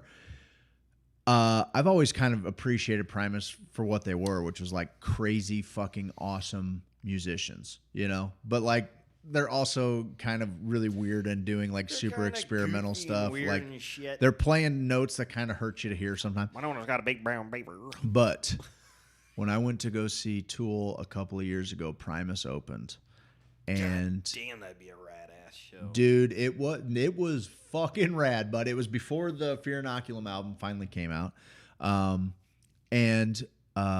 so I ate a 350 milligram fucking piece of cake. That was it was my first time with a high dose edible. 350 is a lot, even for a guy like it's us. A lot, but yeah. I mean, that'll fuck me up. Edibles fuck me up in general. Mm-hmm. And when I got inside there, and Miss had some fucking 25 milligram little ginger snaps or something. And when we got inside there, we got settled in, I'm feeling fucking great, man. I'm getting lifted, everything's good. So Primus starts playing Southbound Pachyderm. And if you haven't fucking listened to that, in a long time, on your way home, fucking put on Southbound Pachyderm and just crank that motherfucker up. And so I'm sitting there, and they started on Southbound Pachyderm, and I'd never really heard the song like this. Not enough to even really recognize it. But as soon as he does this fucking weird strum on the bass that like it Slapping a fucking bass. pulled me out of my fucking body, dude. I was like frying because that's what high dose edibles do to me, dude. Like I trip my nuts off. I'm way more. My anxiety is through the roof on high dose edibles versus like acid or anything like that. I've always said I'd rather take too much psychedelics than too many edibles. Dude, I've done that before. No, it's not comfortable. I've done anyway, both. He hits this and like pulls me out of my fucking body, and I was like see myself sitting there, but I see Primus fucking jamming, and I'm like, whoa! It was dissociative, man. Like it was so wild. Anyway, that was just kind of a Tool rocked ass, but yeah, like that was the first time now when I hear Primus, it changes. Like it's changed how I hear Primus now, having that one experience with him where I was like, okay, fuck yeah. I got a couple songs now that I definitely want to hear when Primus is on or whatever. So anyway. I'll tell you, that Green Day concert, it's going to have you feel nostalgic. I'm going to do it. Yeah. I'm going to do it. Sounds Billy's great. got like the chain wallet and the blonde hair. Yeah. And the tie. I'm going to do it. And just beats the shit out of his guitar. No break to tune it or anything. No guitar tech. It's just fucking rock and roll. The guitar his mom bought him when he was like 13. She bought him that guitar after his dad died. And that's just what he plays. And he played it on every song forever. For real? From when they were Sweet Children all the way up until Dookie came out, and then Insomniac, and then, like we talked about earlier, Nimrod's when they finally said, we do have to kind of, I don't know, it's probably a record Change label. it up a little bit. I'm sure it's a mutual agreement, but the record label probably also. Well, dude, I noticed, like, even on Nimrod, like, I was listening to one, and it was like fucking, it sounded like a Gin Blossom song. Like, it sounded like a 90s college rock song, and I was like, huh. Dude, I'll rock out of some Gin Blossom, bro. Fuck, me too, buddy. No doubt. I had fucking all of We can drive around this town. Oh, dude. That's what my karaoke go-to is. One of the fucking... Let the couches surround. Did you ever... you can't call it cheating because she reminds me of you. What the fuck is that? Jim That's Blossom? fucking Jim Blossom. That's not a country as shit. It is a country sounding tune. It's called Cheating. It's fucking hilarious. Follow you down. Like, it's a fucking jam, dude. I was a Spin Doctors guy. My first concert, cool Spin song. Doctors and Jim Blossoms. That'd be an all right show. It I was a wouldn't fucking hate that great at show. all. Actually, so I'd go see that before I'd see pretty much any band. Spin Doctors working today. fucking brought it, dude. Like that dude was doing like back handsprings and shit on the like he was just going. Like he was a madman. Gin Blossoms, their frontman was fucking hammered. Like there was nowhere in the world he'd rather be than on that fucking like he kind of mailed it in. I think I never saw that kind of bummed me out because I was Didn't young. the original singer have some medical issues from drinking? Yes. Yeah, his nose like exploded. like- That's what a gin blossom is. Yeah. A gin blossom is like when you see like the big roll red bulbous nose of a like W.C. Fields or it's from booze. Isn't that wild? And then you hear the band and you're like, Huh. Yeah. yeah. Weird. They're I thought we were just singing about 401ks. college rock. College rock, man. College rock, bro. I'm into it though. I dig it. All right, man. Let's sign this thing off. Sweet Leaf Emporium in Farmington. They're our favorite motherfuckers. Native Hemp Extract, nativehempextract.com. He's got the 1800 milligram native the full extract oil. He's got it back in stock now. 1800 milligrams. It's the greatest CBD hemp product that I've ever used. I love that. I love his Delta 8. I take that back. The Delta 8 is my new favorite thing. As much as I love that CBD, let's be fair, the Delta 8 gets me stony baloney, my man. And it's totally like it is the perfect amount of time to be high for me. I can eat one, watch a movie, giggle my ass off. By the time the movie's over, I'm on the backside of it, and then I sleep like I'm in a coma. Like it is the fucking most restful sleep ever. When I wake up, I don't feel groggy like I do on edibles. It's fucking awesome. So anyway, if you go to nativehempextract.com, you enter code HOSO at checkout, HOSO. I think the 500 milligram gummies were like $36. I just bought them the other day. So check it out, man. NativeHempExtract.com. James Carlton State Farm, 314-961-4800. At least give him a shot. Let him bid your insurance. He'll probably save you some money. You will be better protected. It'll be a win-win-win-win-win situation. You'll help support the community. And look, we're just trying to make friends with businesses that do good things, like Cafe Piazza downstairs. Love Cafe Piazza. Through my little 9-year-old son's birthday over at the Benton Parkade, which is close to opening. Tim did us a little solid by letting us go in there, and we got to shoot some pool. We got to play some pinball. We got to play some old school arcade games, a little NBA Jam. And man, I forgot kind of how difficult it is to work them joysticks. It ain't like, especially with that pizza grease. It ain't like playing the Jam on like the old Sega Genesis. You know, I got to get used to. I'm gonna have to get some fucking hours in before I keep talking shit. Gotta hit them corner threes. Yeah, I've been talking shit on this show, man. I was fucking getting the work down there yesterday.